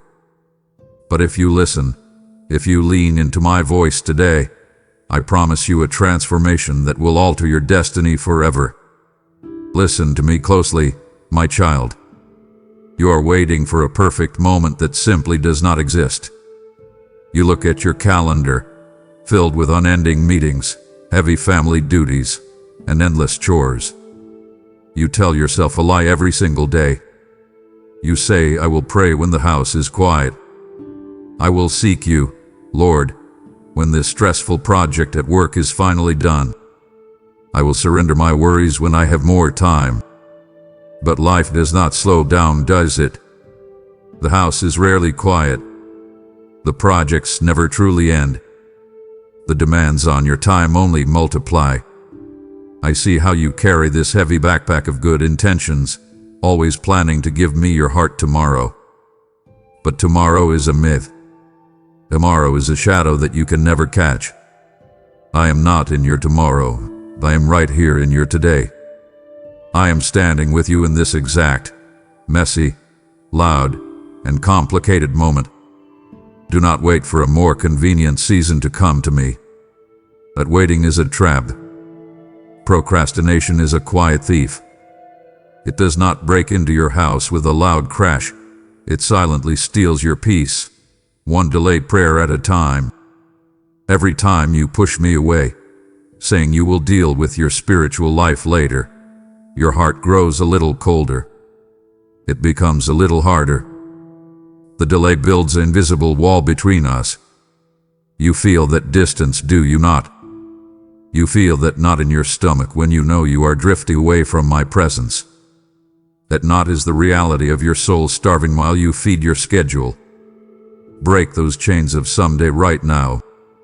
Someday is not a real day of the week. Someday is the enemy's favorite word to keep you stuck in fear and exhaustion. I invite you to surrender to me today. Right now. You do not need to clean up your life before you come to me. You do not need to have all the answers. You do not need an empty schedule to hear my voice. You only need a willing heart. Bring me your unfinished work. Bring me your tired mind. Bring me the tension you feel with your family and the deep fear you hold about your finances. Surrender it all to me in this very second. Feel the heavy weight lift off your shoulders as you hand control back to me. There is profound, breathtaking beauty in immediate surrender. When you stop fighting the clock and simply fall into my arms, you will find a rest that sleep can never give you. Stop waiting for the storm to pass. Walk out into the rain with me, take my hand, and let me be your shelter right now. This is your moment. Do not let it slip through your fingers while you wait for a tomorrow that is never promised. Open your eyes, my beloved one. Look at the things you are holding on to so tightly. You are living in a world of shadows, chasing illusions that promise to make you happy but always leave you feeling empty. I see the idols you have allowed into your life. They do not look like golden statues. They look like absolute necessities. They look like the glowing screen of your phone that you scroll through for hours, searching for connection but finding only comparison. They look like the extra money in the bank you obsess over, believing it will finally bring you security. They look like the approval of your boss or the praise of your friends, which you work so hard to earn. These are temporary comforts, my child. They are fleeting shadows that blind your eyes to my eternal glory. They numb your pain for a moment, but they cannot heal your deep wounds. You are slowly drifting away from my word and sinking into the world's wisdom. The world tells you to hustle harder, to put yourself first, to build your own kingdom, and to never show weakness. That wisdom sounds so smart, so familiar, and so safe, but it is a wolf dressed in sheep's clothing. It is a trap designed to keep you exhausted, anxious, and deeply lonely. You are storing up treasures that moth and rust will eventually destroy. You pour your best energy into a job that could replace you tomorrow. You invest your heart into temporary status that fades like the morning mist. And at the end of the day, you sit on your bed feeling utterly drained, wondering why you still feel a void inside. That void is a space only I can fill. Nothing on this earth will ever be enough for you, because I created you for heaven. Realign your vision today. Stop looking at the physical veil of this world and start looking at the eternal reality of my kingdom. I want you to see through the deception. I invite you to put down the heavy, worthless things you are carrying. Let go of the need to control your image. Let go of the obsession with your bank account. Let go of the fear of missing out on what the world is doing. Look at me. Look at the true light. When you focus your eyes on my love, the shadows of this world lose their power over you. You will begin to see your job not as your identity, but as a place to shine my light. You will see your money not as your savior, but as a tool to bless others. Let me wash your eyes with my truth. See clearly today. Choose the permanent over the passing. Choose my presence over the world's empty promises. Check your heart right now, my beloved. Is your internal lamp burning bright, or is the flame starting to flicker and die out? Remember the story of the virgins waiting for the bridegroom. Half of them were ready, half of them were foolishly unprepared. They all had lamps. Just like you go to church, you know the songs, and you carry a Bible. But having the lamp is not enough. You must have the oil. The oil is your hidden, secret, intimate relationship with me. It is the time you spend quietly in my presence when no one else is watching. It is the trust you build in me during the mundane moments of your Tuesday afternoon. You are living in a dark world, and the night is getting colder. If you do not have your own oil, your light will fail when you need it the most. You cannot borrow this faith from anyone else. You cannot survive on the prayers of your grandmother, the faith of your spouse, or the energy of your pastor. When the sudden storm hits your life, when the doctor calls with bad news, when the company downsizes, when your child rebels, you will reach into your own spirit for strength. If you have not been filling your spirit with my word, you will find it completely empty. You will panic in the dark. I do not want you to panic. I want you to stand firm, anchored in a faith that belongs entirely to you. This is a personal, non-transferable bond between you and me. You must cultivate an interior life that is so deep and so rich that external circumstances cannot shake you. Fill your spirit with me today. Do not wait until the crisis arrives to start praying. Refill your lamp right now through honest, vulnerable conversation with me. Feed your starving soul with the bread of life. Bring me your doubts, your fears, and your deepest insecurities. Let my presence pour into you like warm, soothing oil. The tragedy of the unprepared is arriving at the door after it has already closed, crying out for a chance they squandered. Do not let that be your story. I want you to experience the immense joy of the watchful servant. I want you to live with a steady, peaceful readiness. When you are full of my spirit, you do not fear the dark. You do not fear the future. You stand at the door, lamp burning brightly, smiling with joyful anticipation, because you know your master is coming, and you are completely ready to welcome him. My beloved, as you fill your own lamp with the oil of my presence, I am calling you to help light the way for others who are still stumbling in the terrifying dark. Do not miss this moment to be a vessel of my urgent warning to a world that is rapidly running out of time. I am asking you to intimately partner with me in this great harvest of souls, ensuring this message pierces through the heavy, blinding shadows of the night. As I have declared in my word, give, and it will be given to you. A good measure, pressed down, shaken together, and running over. When you support this mission through a super thanks, becoming a member, or giving through the PayPal link in the description, you are pouring vital, life-saving oil directly into the lamps of the lost. I will profoundly multiply your seed, wrapping your home in my divine protection and filling your mind with unshakable peace. Do not delay your obedience in this critical, fleeting hour. Click the link or the super thanks button right now and confidently sow your seed into eternity. My child, do not pause here. Do not silence my voice now. Your spirit is just beginning to awaken from its heavy slumber, and to turn away in this crucial moment would deeply pierce my heart. I am pouring out the oil your lamp so desperately needs. Stay with me. Listen closely. Walking away now would be choosing the freezing dark over the warmth of your Father's fire. Do not leave me standing here. Keep listening, for I have so much more of your destiny to reveal. Guard your heart above all else, my child, for it is the very wellspring of your life. The greatest war you will ever fight is not happening in your workplace, your bank account, or the political arena. The ultimate battlefield is located directly inside your own chest. The enemy knows this. He does not always attack you with obvious tragedies.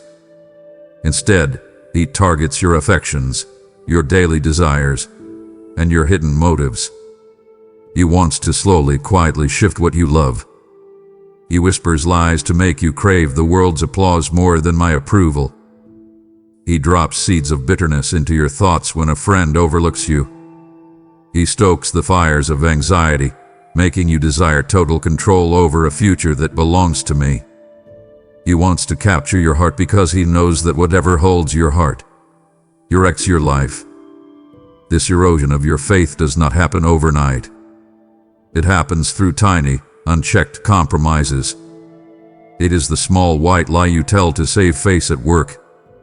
It is the subtle resentment you hold against your spouse instead of forgiving them. It is the 30 minutes you spend scrolling through toxic news instead of resting in my peace. These small choices slowly drain the life out of your spirit. I am asking you to stop the leak today. I invite you to bring your heart to me for a deep, purifying cleanse. Be radically honest with me about your motives. Why do you do the good thing you do? Is it to be seen by others, or is it out of a pure love for me? Let me shine my holy light into the dark, dusty corners of your soul. Do not hide your ugly thoughts from me. I already see them, and I still love you fiercely. Allow my Holy Spirit to perform a divine surgery on you.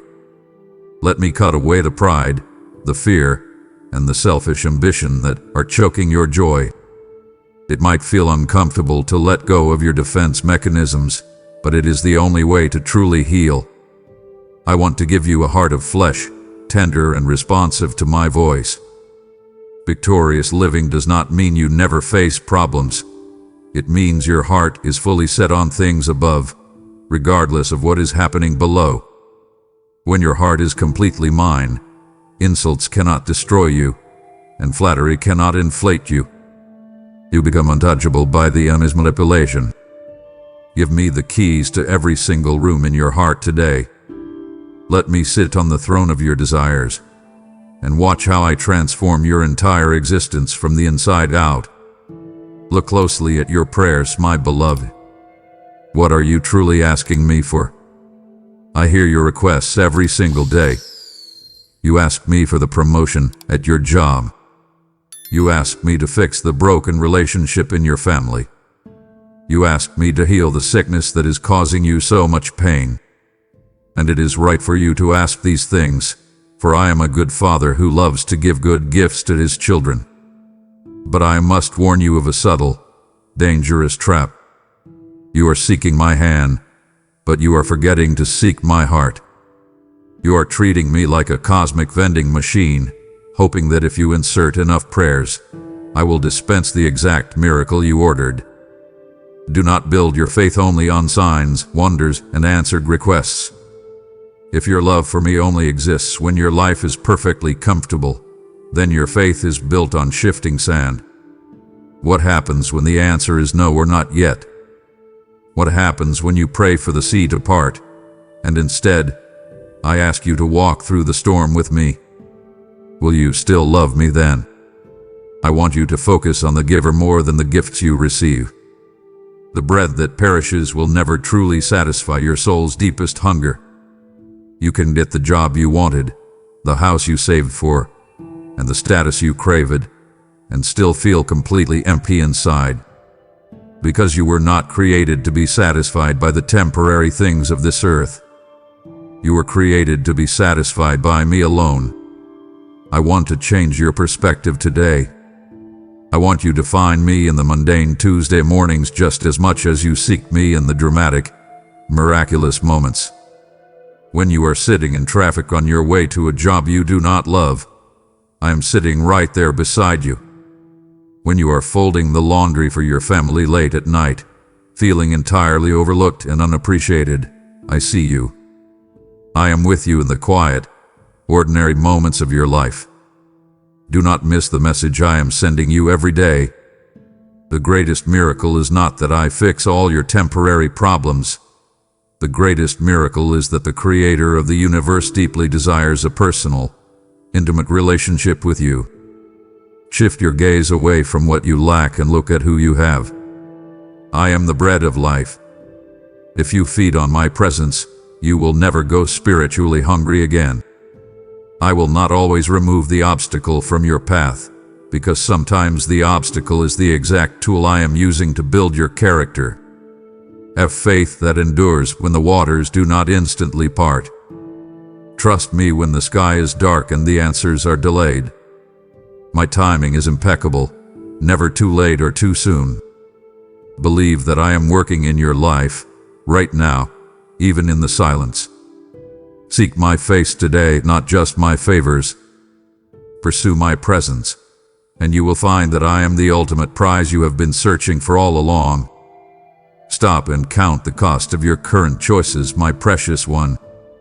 I see you running on the exhausting treadmill of this world, trying to keep up with the demands of society. You work long, draining hours to buy things you do not really need, to impress people you do not even deeply know. You are trading your most valuable asset, your time, your energy, your very soul, for temporary trophies that will rust and fade away.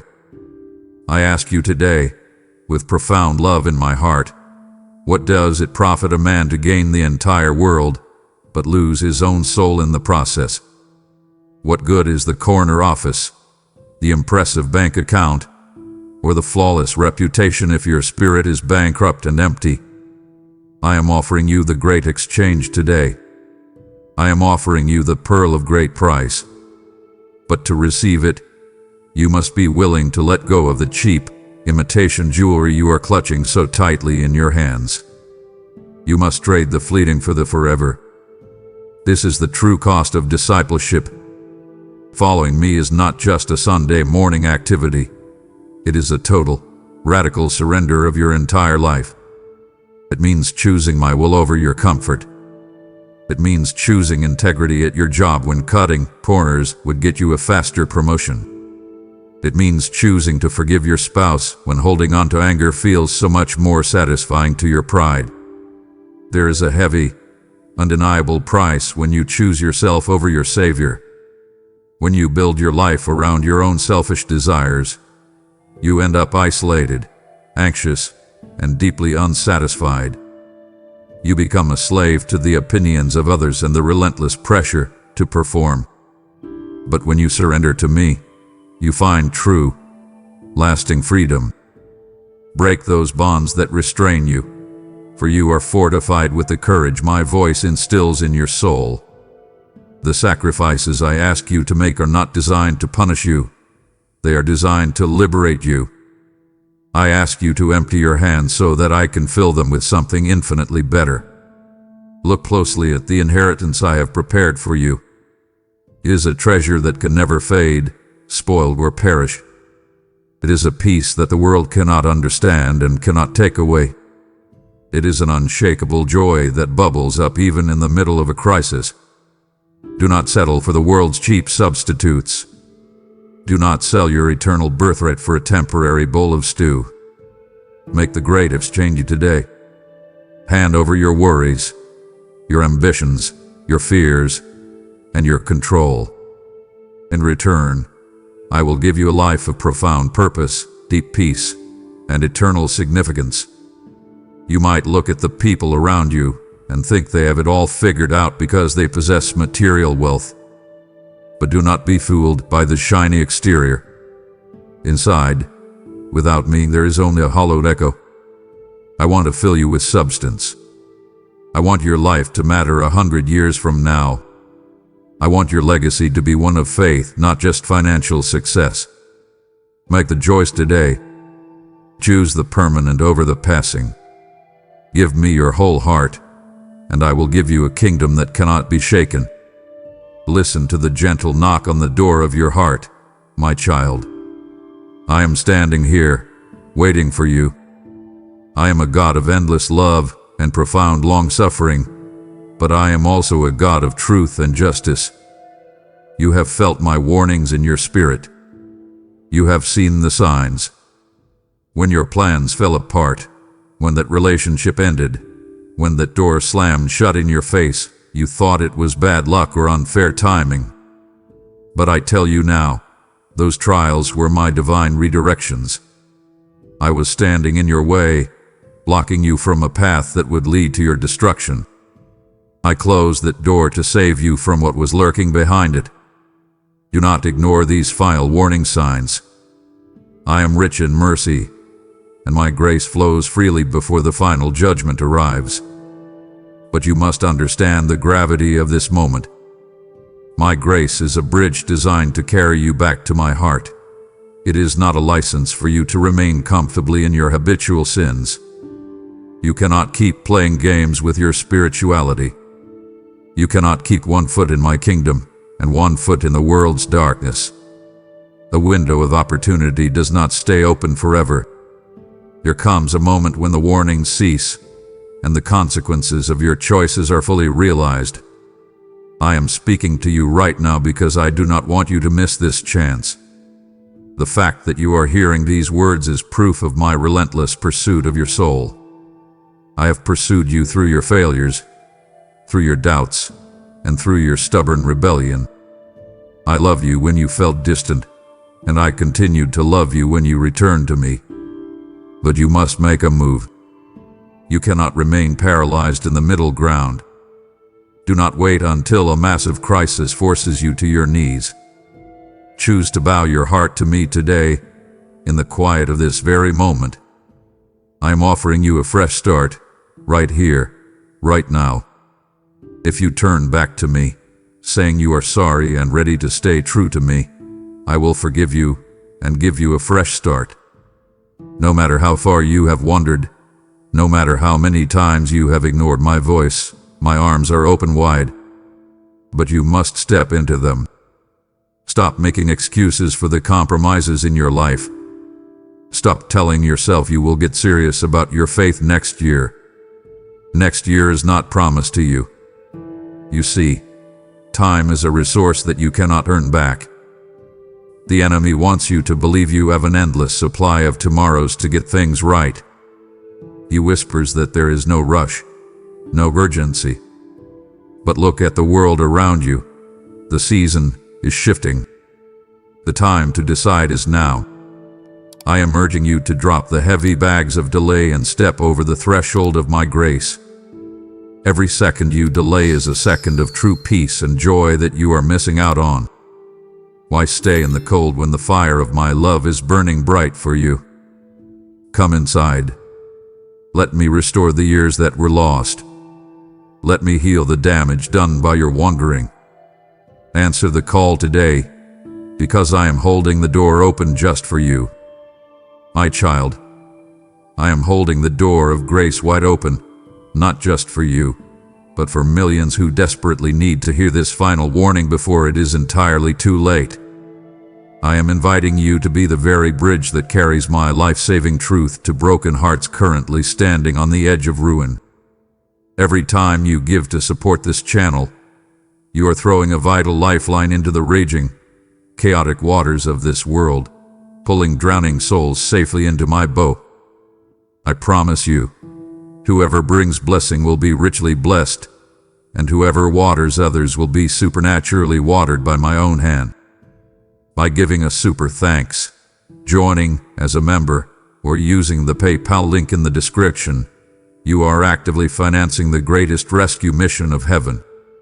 I will open the floodgates of absolute abundance over your finances, turning your faithful sacrifice into a massive, overflowing harvest of favor. This is a divine appointment you cannot afford to miss. Give your best gift right now, and watch how I honor your radical obedience. Beloved, do not walk away from this message.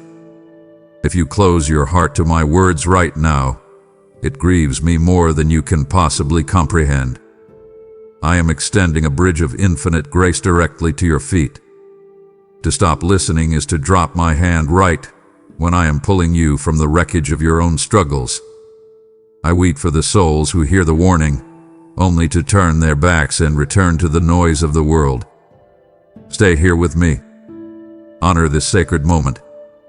The deepest healing of your life is just ahead. Open your eyes and look closely at the world around you, my beloved. You do not need to be a scholar to see that the foundations of the earth are shaking. The news is filled with terrifying headlines. The economies are unstable, and society is deeply divided. People are running frantically in every direction, desperate for answers, paralyzed by a creeping anxiety they cannot quite name. They are blind to the approaching dawn because they are staring directly into the darkness. But you, my child, are not meant to be blind. I have given you my word so that you can read the spiritual atmosphere with absolute clarity.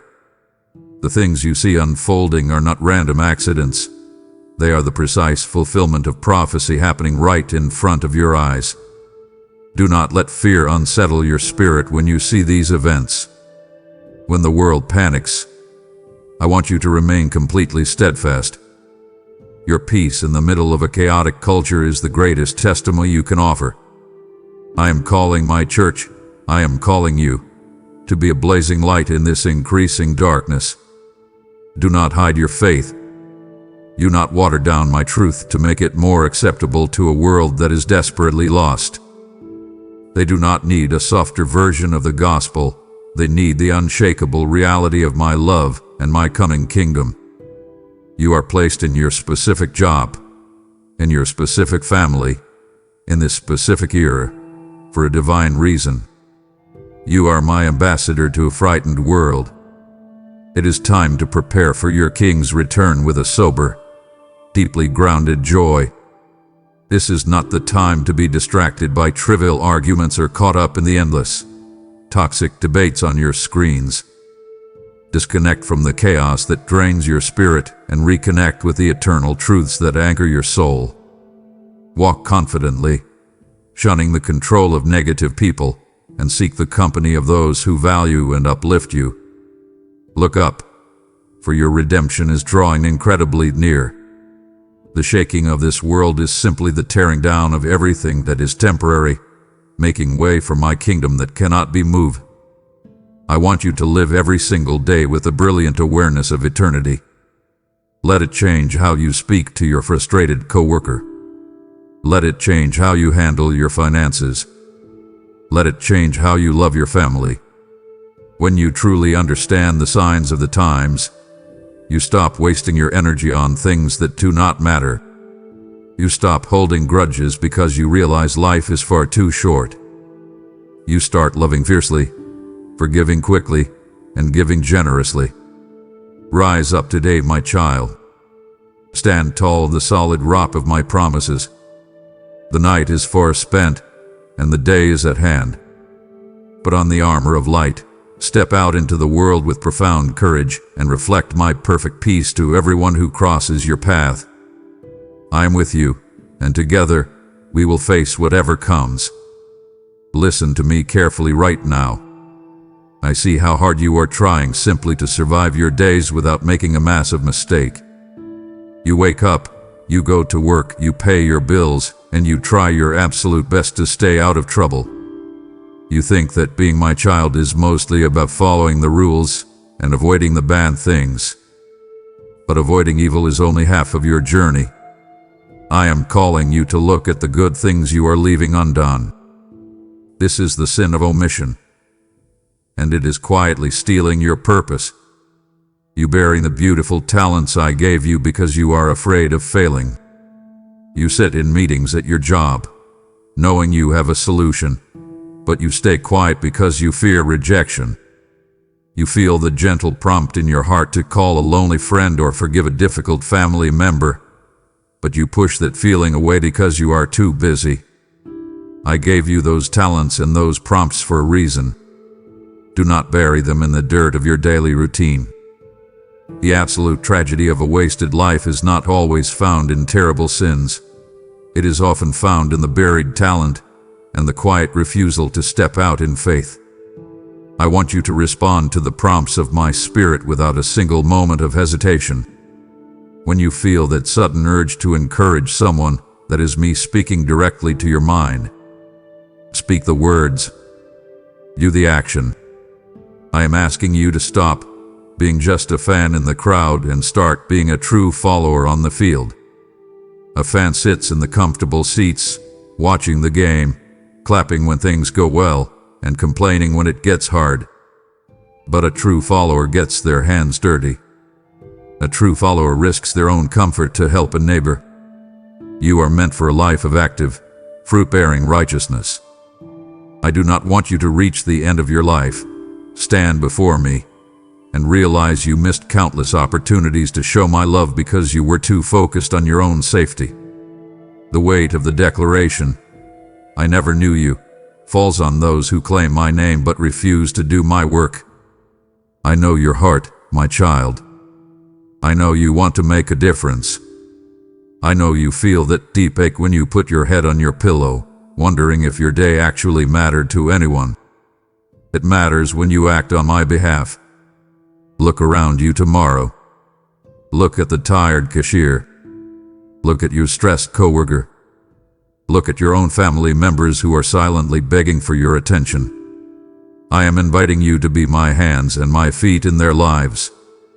Do not wait for a perfect moment or a grand stage. Do the small, good things today. I will take your small acts of obedience and multiply them into eternal miracles. I am giving you the courage right now to step out of your comfort zone. Trust me with your reputation. Trust me with your time. When you actively pour out my love, I will continually pour my joy right back into your empty cup. Choose to be a vessel of action today. Step forward, speak up, and do the good I have placed directly in front of you. Come to me and let us talk about the heavy guilt you are carrying. I see how you beat yourself up over your mistakes.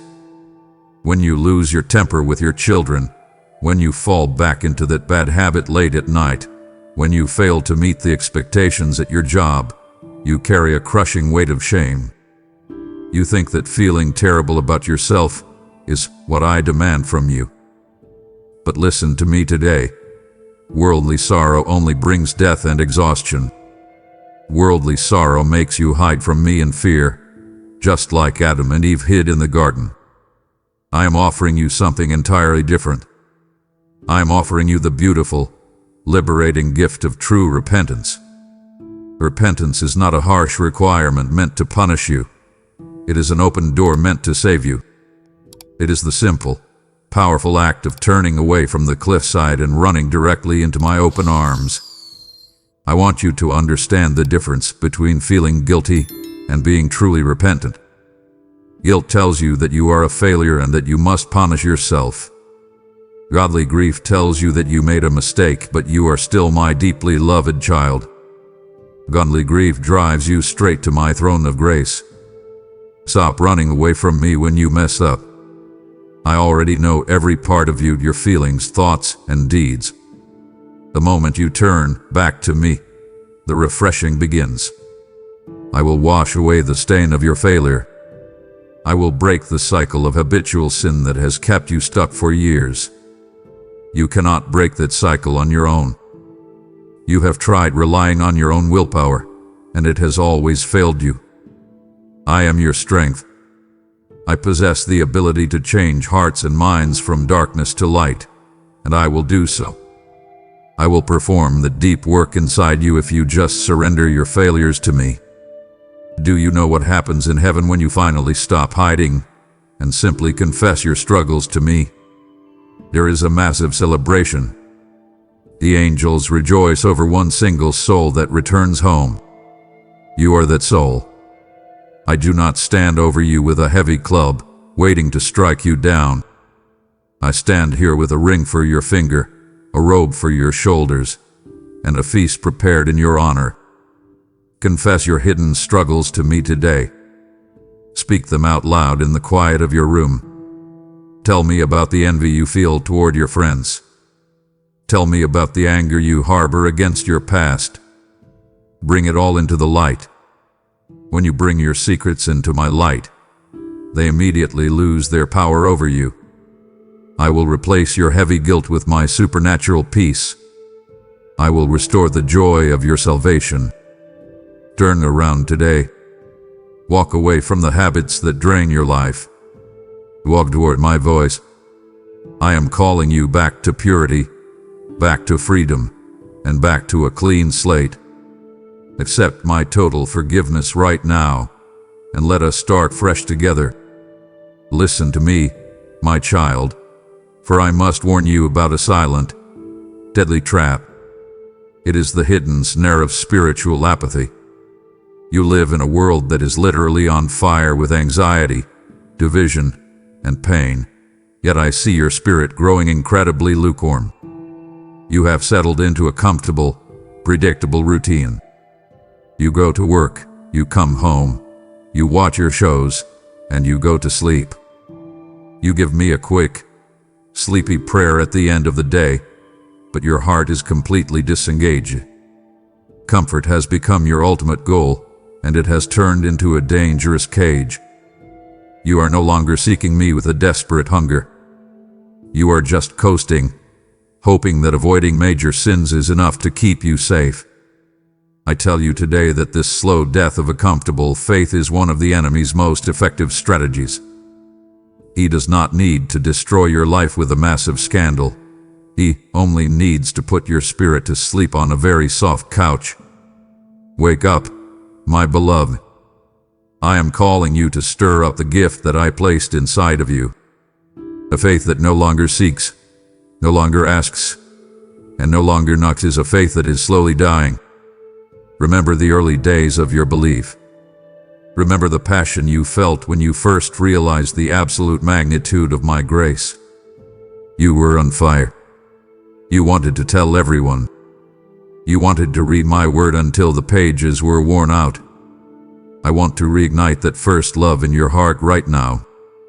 Do not let the constant, numbing distractions of your phone and your schedule steal your zeal for my kingdom. Apathy will convince you that your small, comfortable life is all there is. But I have called you to a grand, dangerous, and thrilling adventure of faith. I want you to feel the vital necessity of spiritual fervor. Get up from your place of comfort today. Step out into the unknown and do something that requires absolute trust in me. Have that difficult conversation with your family member, fueled by my love. Give generously to someone in need, even when your own budget is tight. Pray with boldness and expect actual miracles. I will not let you waste your life in the shallow waters of convenience. I am calling you out into the deep. Take a deep breath of my spirit right now. Let me blow on the dying embers of your heart. I will turn that small spark back into a roaring flame. Give me your full, undivided attention. Reject the lukewarm middle ground. Choose today to live completely and utterly on fire for my name, no matter the cost. Your family needs your fire. Your workplace needs your fire. This dark world desperately needs the bright, burning light of your revived faith. My precious one, as I reignite the blazing fire within your own chest, I am asking you to help spread this holy flame to a world paralyzed by deadly spiritual apathy. If you miss this divine mandate to share the spark, countless souls will remain frozen in the dangerous slumber of the enemy's deception. I am calling you to boldly step out of your comfortable routine and invest directly in the eternal awakening of your brothers and sisters. I have commanded you to store up treasures in heaven, where moth and rust cannot destroy, and your generous, sacrificial support does exactly that. When you ignite this ministry with a super thanks, a membership, or a PayPal gift using the link below, you are fanning the flames of global revival.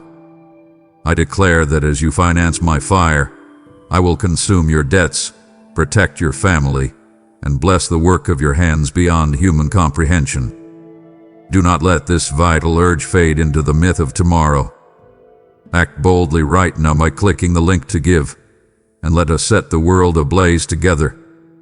My precious one, are you still listening? Do not let the enemy convince you to scroll away or tune me out.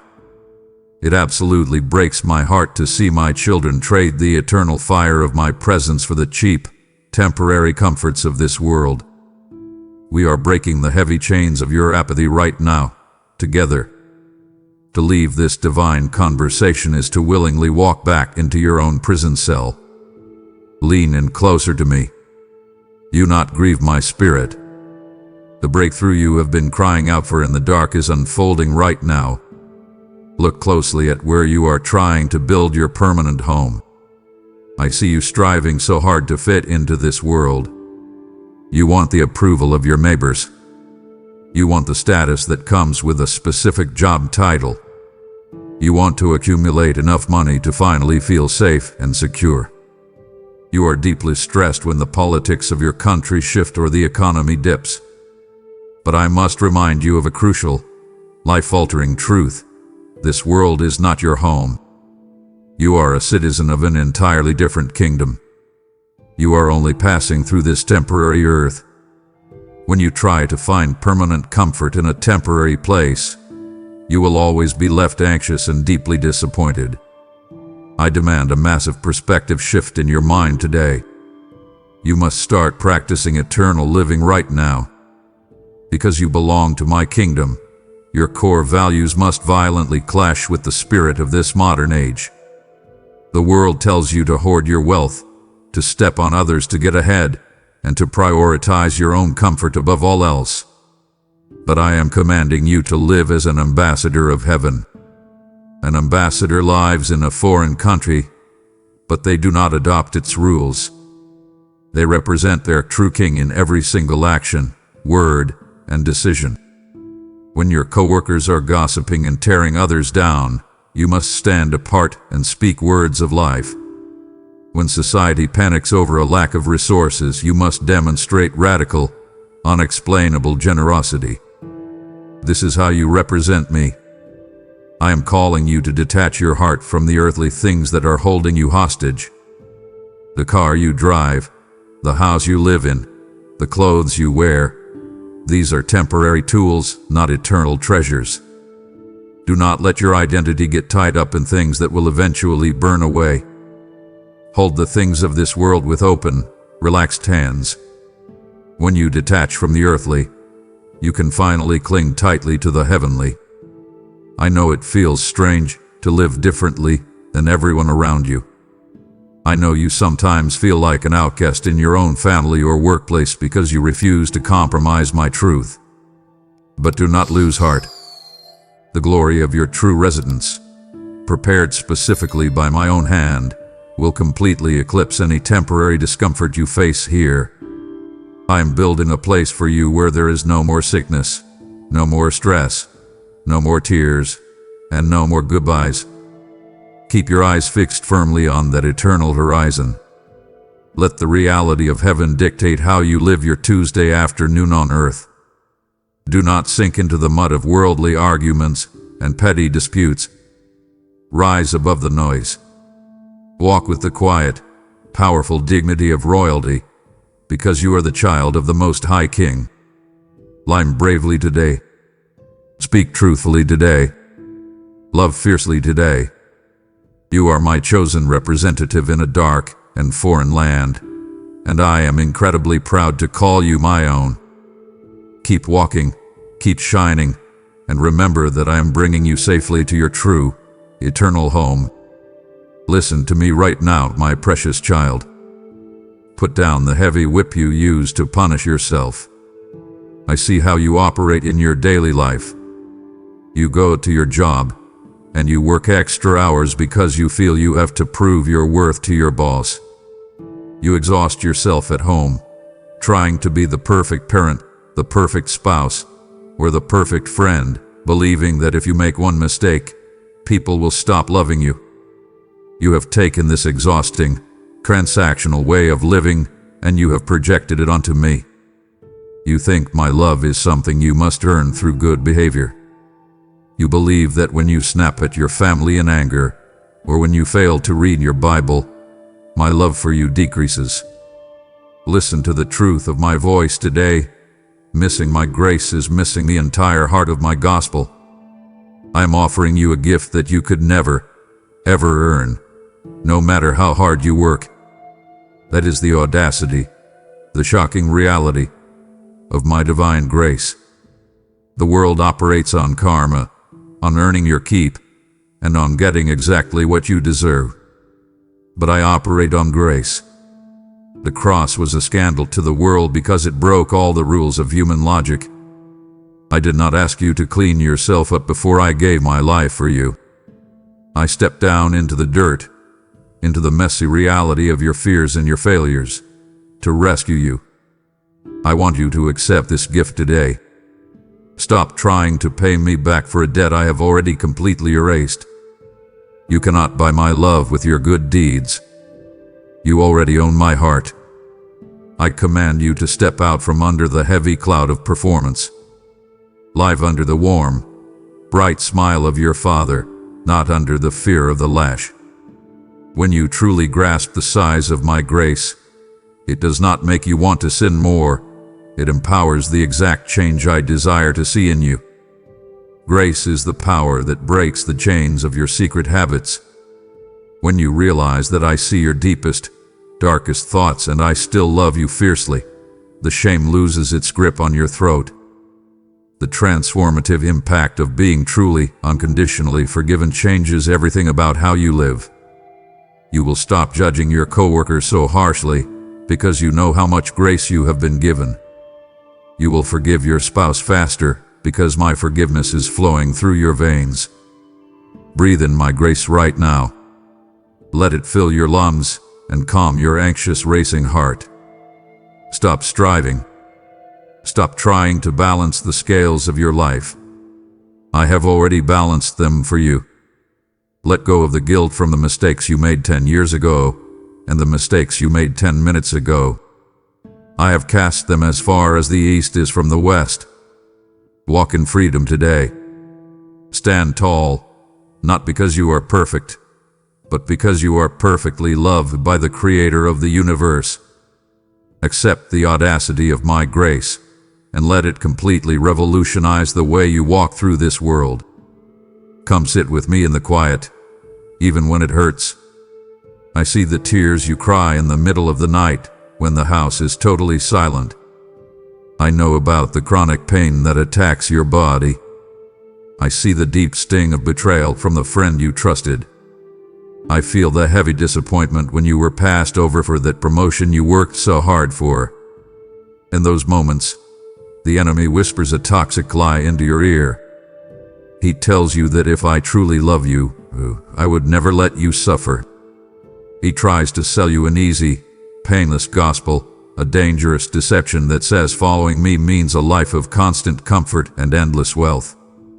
But you and I know the truth, my child.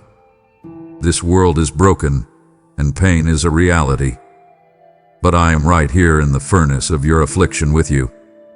I invite you to find me in the fire.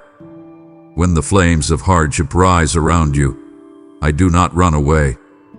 I step into the fire and stand directly beside you. The gold of your character is not refined while you are resting on a comfortable beach. It is refined in the intense heat of the furnace. I am using this pain, this frustration, and this heartbreak to burn away the impurities in your spirit. I am burning away your pride, your reliance on your own strength, and your attachment to temporary things. It hurts, I know. I do not take your pain lightly, but I promise you that the suffering is not pointless. You are participating in the trials of Christ, and through this heavy pressure, I am creating a diamond of unshakable faith inside of you. Do not run from the pain today. Do not try to numb it with endless hours of entertainment, alcohol, or mindless scrolling on your phone. Lean into my chest. I am offering you a profound comfort that no human being, no doctor, and no counselor can ever offer. When you walk through the valley of the shadow of death, you do not have to fear, because my rod and my staff will comfort you. Let your pain become a megaphone for my message. When the people at your job see you walking through a devastating season with a quiet, inexplicable peace, they will see my power living inside of you.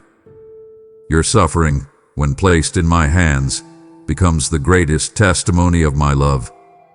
Hold my hand tightly today. I will not let the fire consume you. I will only let it consume the ropes that are binding you. You will walk out of this season smelling not like smoke, but like my victory.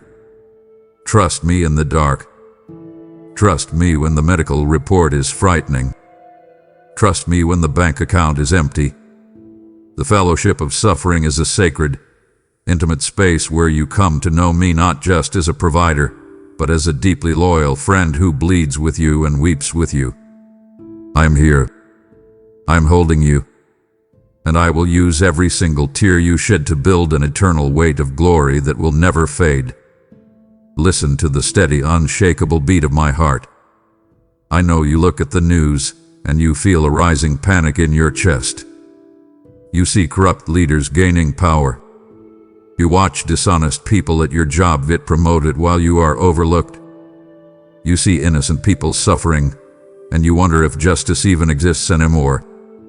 The world feels like a chaotic mess, spinning wildly out of control. But I command you to calm your anxious mind today. The world is not out of control. It is completely and totally under my sovereign authority.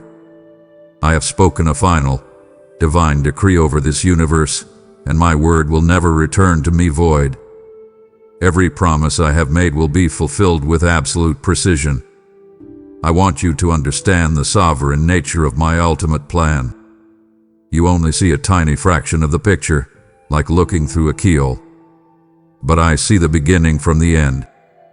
I am the author of this story, and I have already written the final chapter. Do not be intimidated by the loud, arrogant voices of this culture. They mock my truth. They claim that absolute truth does not exist, and they try to build a society on the shifting sand of their own opinions. But truth remains truth, even if the entire world ignores it. Gravity does not stop working just because a man refuses to believe in it. And my moral law does not disappear just because a culture decides to vote against it. Rest in the absolute security of my justice today. There is a day coming when I will separate the sheep from the goats. There is a day when every hidden wrong will be brought into the blazing light, and every tear will be accounted for.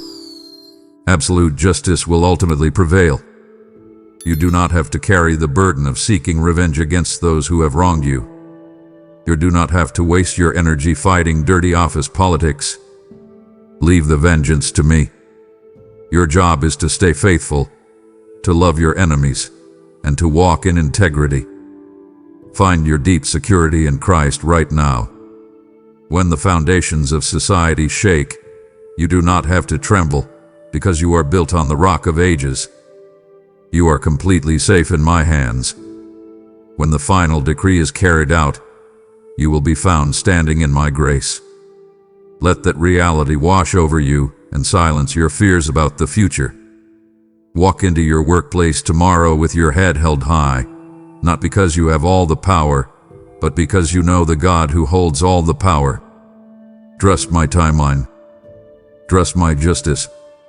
And trust that my final word over your life is a word of eternal victory and unending peace. Open your mouth, my beloved child, and speak. I see the hesitation in your eyes. I see how you sit at the family dinner table or in the break room at your job, and you keep your mouth firmly shut. You hear people talking about their hopeless situations, their crushing anxiety, and their broken marriages. You hold the absolute cure to their disease in your heart, but you stay quiet because you are afraid. You are afraid they will call you crazy. You are afraid of being mocked, canceled, or pushed away. But I am giving you a divine mandate today. You are my voice in this dry, desolate wilderness. You are the watchman on the wall, and you have a profound responsibility to share the warning and the hope you have been given. I command you to stop being ashamed of my gospel in this hostile culture. The culture is hostile because it is hurting, blind, and desperately lost. Do not let your fear of their rejection overpower your love for their souls. Love must be the primary motivation for every word you speak. I am not asking you to win arguments, I am asking you to win hearts. I am not asking you to shout at people in anger. I am asking you to gently, bravely point them away from the edge of the cliff. Imagine seeing a blind man walking toward a steep drop. Would you stay quiet just to avoid offending him?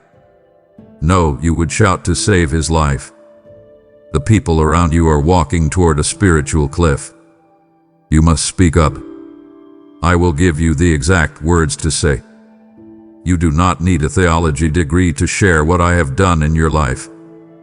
Simply tell them how I calmed your anxiety in the middle of the night. Tell them how I restored your broken marriage. Tell them how my peace feels when the world is chaotic. Your personal testimony is a powerful, undeniable weapon against the enemy's lies. Be a vessel for the living water in a parched land. When you pour out my love, I will constantly refill you. Do not underestimate the immense joy of leading another person away from the edge. When you see the light of my truth finally dawn in the eyes of your coworker or your sibling, the joy will completely overwhelm your previous fears. Step out in faith today. Send that encouraging text message.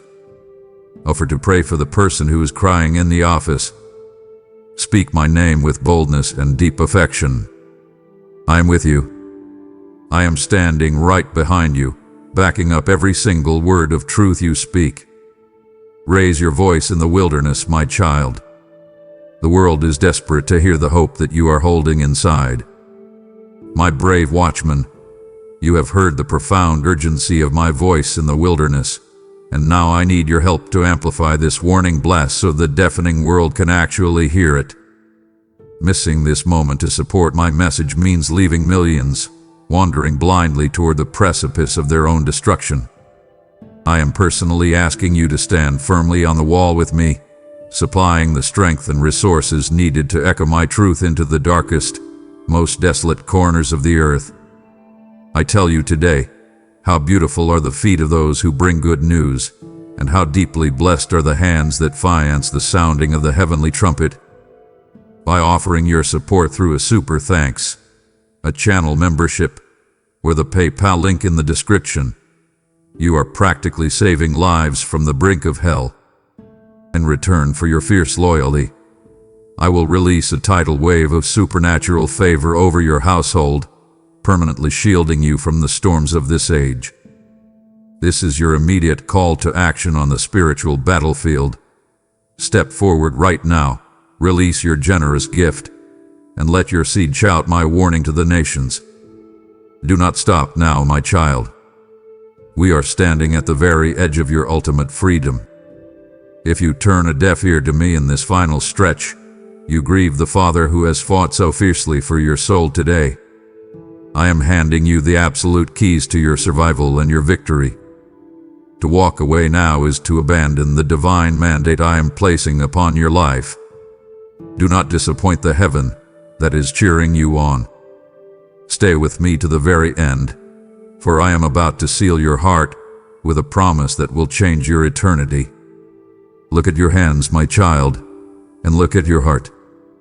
I am calling you to step out of the mud and wash yourself in my pure, clean water. The world has told you a massive lie about the word holiness. The world tells you that holiness is a heavy burden, a boring list of strict rules designed to ruin your fun and steal your freedom. But the exact opposite is true. Holiness is not a cage. Holiness is absolute liberation. When I call you to be holy, I am calling you to escape the cheap, dirty thrills of this world that always leave you feeling empty, guilty, and exhausted. I am calling you to the breathtaking beauty of a pure life. I want you to experience the inward transformation that reflects an undeniable outward light. When you secretly watch things on your screens that degrade the human soul, when you join in the toxic gossip at your workplace, when you let bitterness fester in your mind, you are drinking muddy water. It makes your spirit sick. It clouds your vision so that you cannot see me clearly. I want to clear your vision today. Seeking purity is the only way you can truly see the Lord. When you walk in the Spirit, you effortlessly escape the destructive lusts of your flesh. You stop craving the poison because you are finally satisfied with the feast I have provided.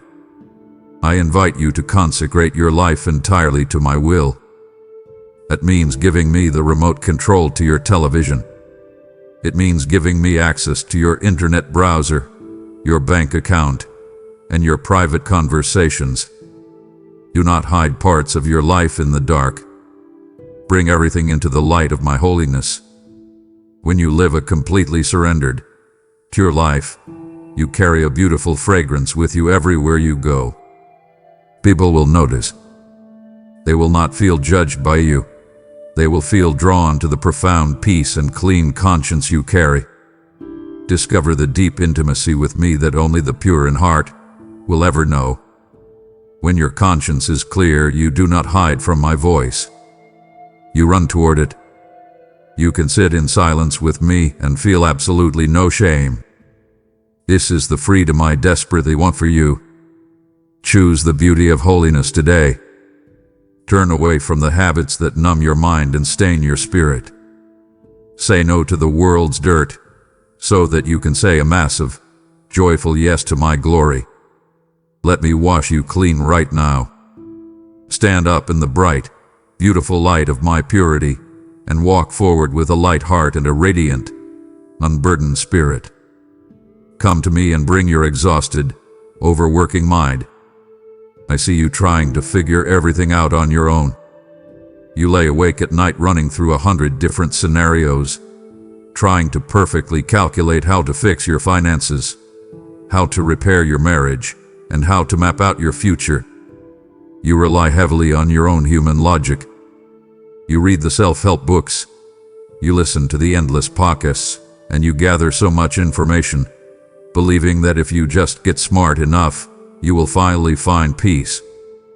But I am warning you today about the hidden trap of intellectual pride. Your intelligence is a beautiful gift from me, but it makes a terrible savior. When you elevate your own human reasoning above my divine word, you place yourself in a cage of anxiety. Human logic has profound limits when it comes to facing the mysteries of my kingdom. You cannot spreadsheet a miracle. You cannot outthink a spiritual attack. You must learn to surrender your need to understand everything before you obey. Listen to my instruction right now. I command you to bring every single anxious, racing thought captive to the obedience of Christ. When the panic starts to rise in your chest, when your brain tells you that there is no logical way you will survive this crisis, you must actively arrest those thoughts. Stop letting your mind run wild into dark futures that have not even happened yet. Speak my truth out loud over your spiraling logic.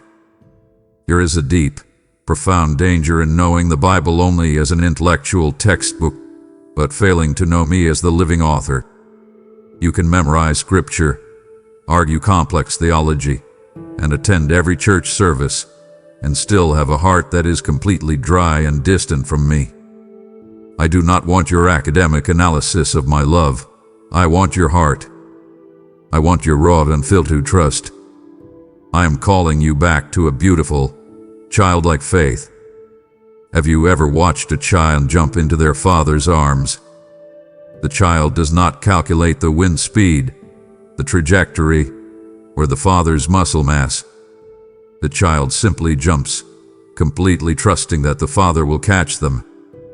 I want you to jump into my arms today. Humble yourself before me.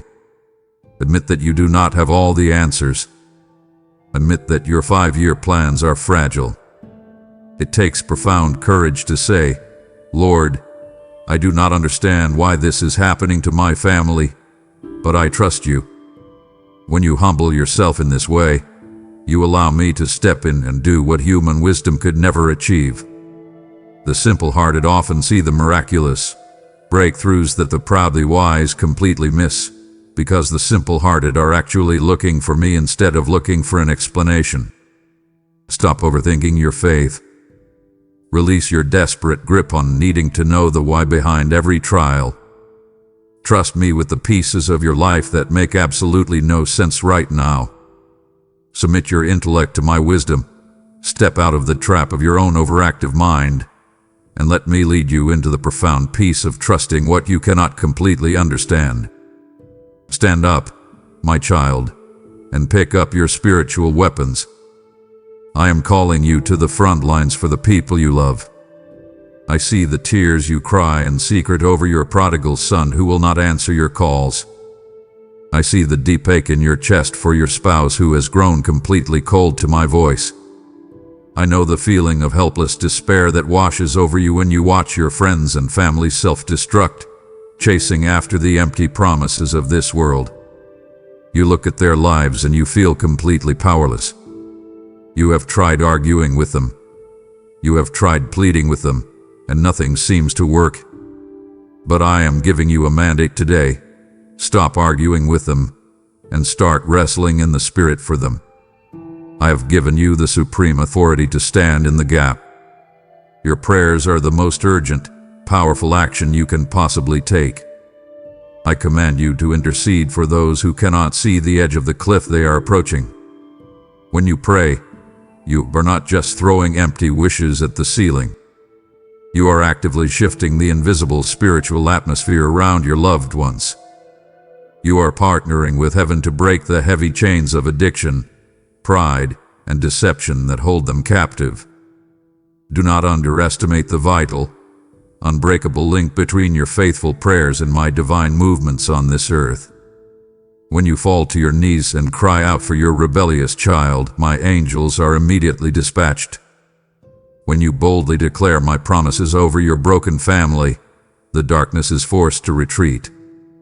The enemy desperately wants you to believe that your prayers do not matter. He wants you to give up, to accept defeat, and to quietly watch your kin walk away from my grace. Do not listen to that lie. I share your deeply broken heart for the lost. My heart yearns for the prodigal who is still far off, eating the scraps of this world. Before you ever shed a tear for them, I bled for them. I'm already drawing them, already calling them, and already orchestrating moments to bring them to the end of themselves so they will look up. But I invite you to join me in this heavy, glorious work. Wrestle in prayer today.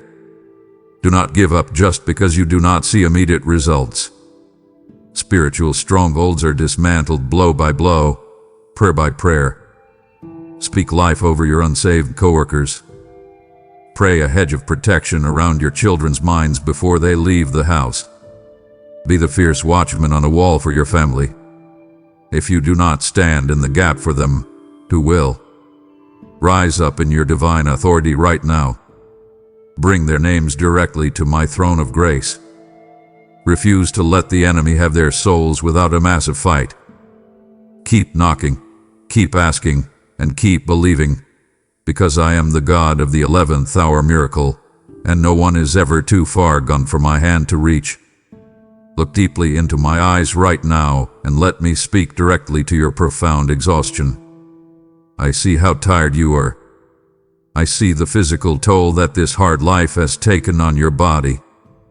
I see the grief you carry from the loved ones you have buried, an ache that never truly goes away.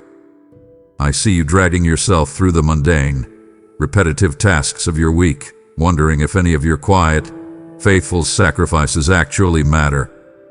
The world tells you that this broken, painful existence is all there is, and that you must simply survive it until you fade to black. But I command you to reject that dark, hopeless narrative. I am giving you a hope that does not disappoint. I am lifting your chin today to look forward to the glorious, guaranteed restoration of all things. Anchor your weary soul in this absolute truth. I am making a new heaven and a new earth. This is not a fairy tale meant to temporarily distract you from your pain. This is the concrete, unshakable reality of your future. The pain you are enduring right now is real, but it is not permanent. There is a day rapidly approaching when I will personally step into your reality and wipe away every single tear from your eyes. I will completely eradicate sickness, chronic pain, cancer, and depression. I have already secured the ultimate victory over death, hell, and the grave through my Son. The grave is not a final destination for you or your loved ones who know me. It is merely a doorway into an eternal weight of glory that completely defies human description. I want this eternal hope to fundamentally change how you walk through your struggles today. When you feel unappreciated at your job, remember that your true reward is being kept perfectly safe in heaven. When your physical body fails you, and the medical reports are terrifying, remember that you are destined for a resurrected, indestructible body.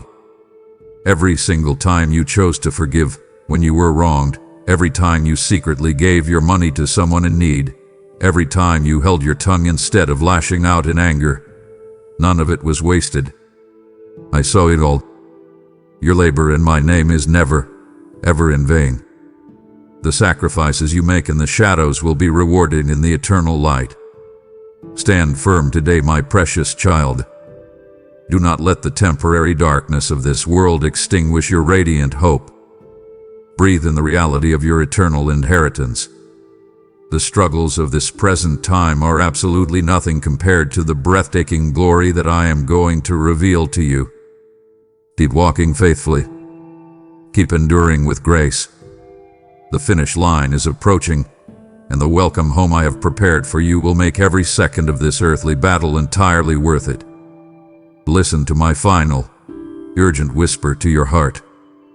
We have walked through deep truths together in this conversation. I have named your struggles. I have exposed the enemy's traps, and I have shown you the heavy cost of living for this temporary world. Now, we stand at the threshold of the most important decision of your life. The warning has been sounded with perfect clarity. The alarm is ringing. I have set before you life and death, blessing and curses. I command you, with all the fierce, protective love of a father, Choose life this day. Do not close this message and simply walk back into your old, destructive habits. Do not let these words bounce off your heart like seeds on a concrete pavement. This is your moment of divine collision. Look at my arms right now. They are completely, widely open to you. I am not standing here with a list of your past failures, demanding that you explain yourself. I am standing here ready to absorb your pain, your shame, and your exhaustion. Drop the heavy baggage you have been dragging behind you. Drop the resume of your sins. You do not have to clean yourself up to walk through this door. You only have to surrender. The sheer exhaustion of running your own life is destroying you. Step over the threshold into my grace. I invite you to finally experience the profound peace of a soul that has completely found its rest in its Creator.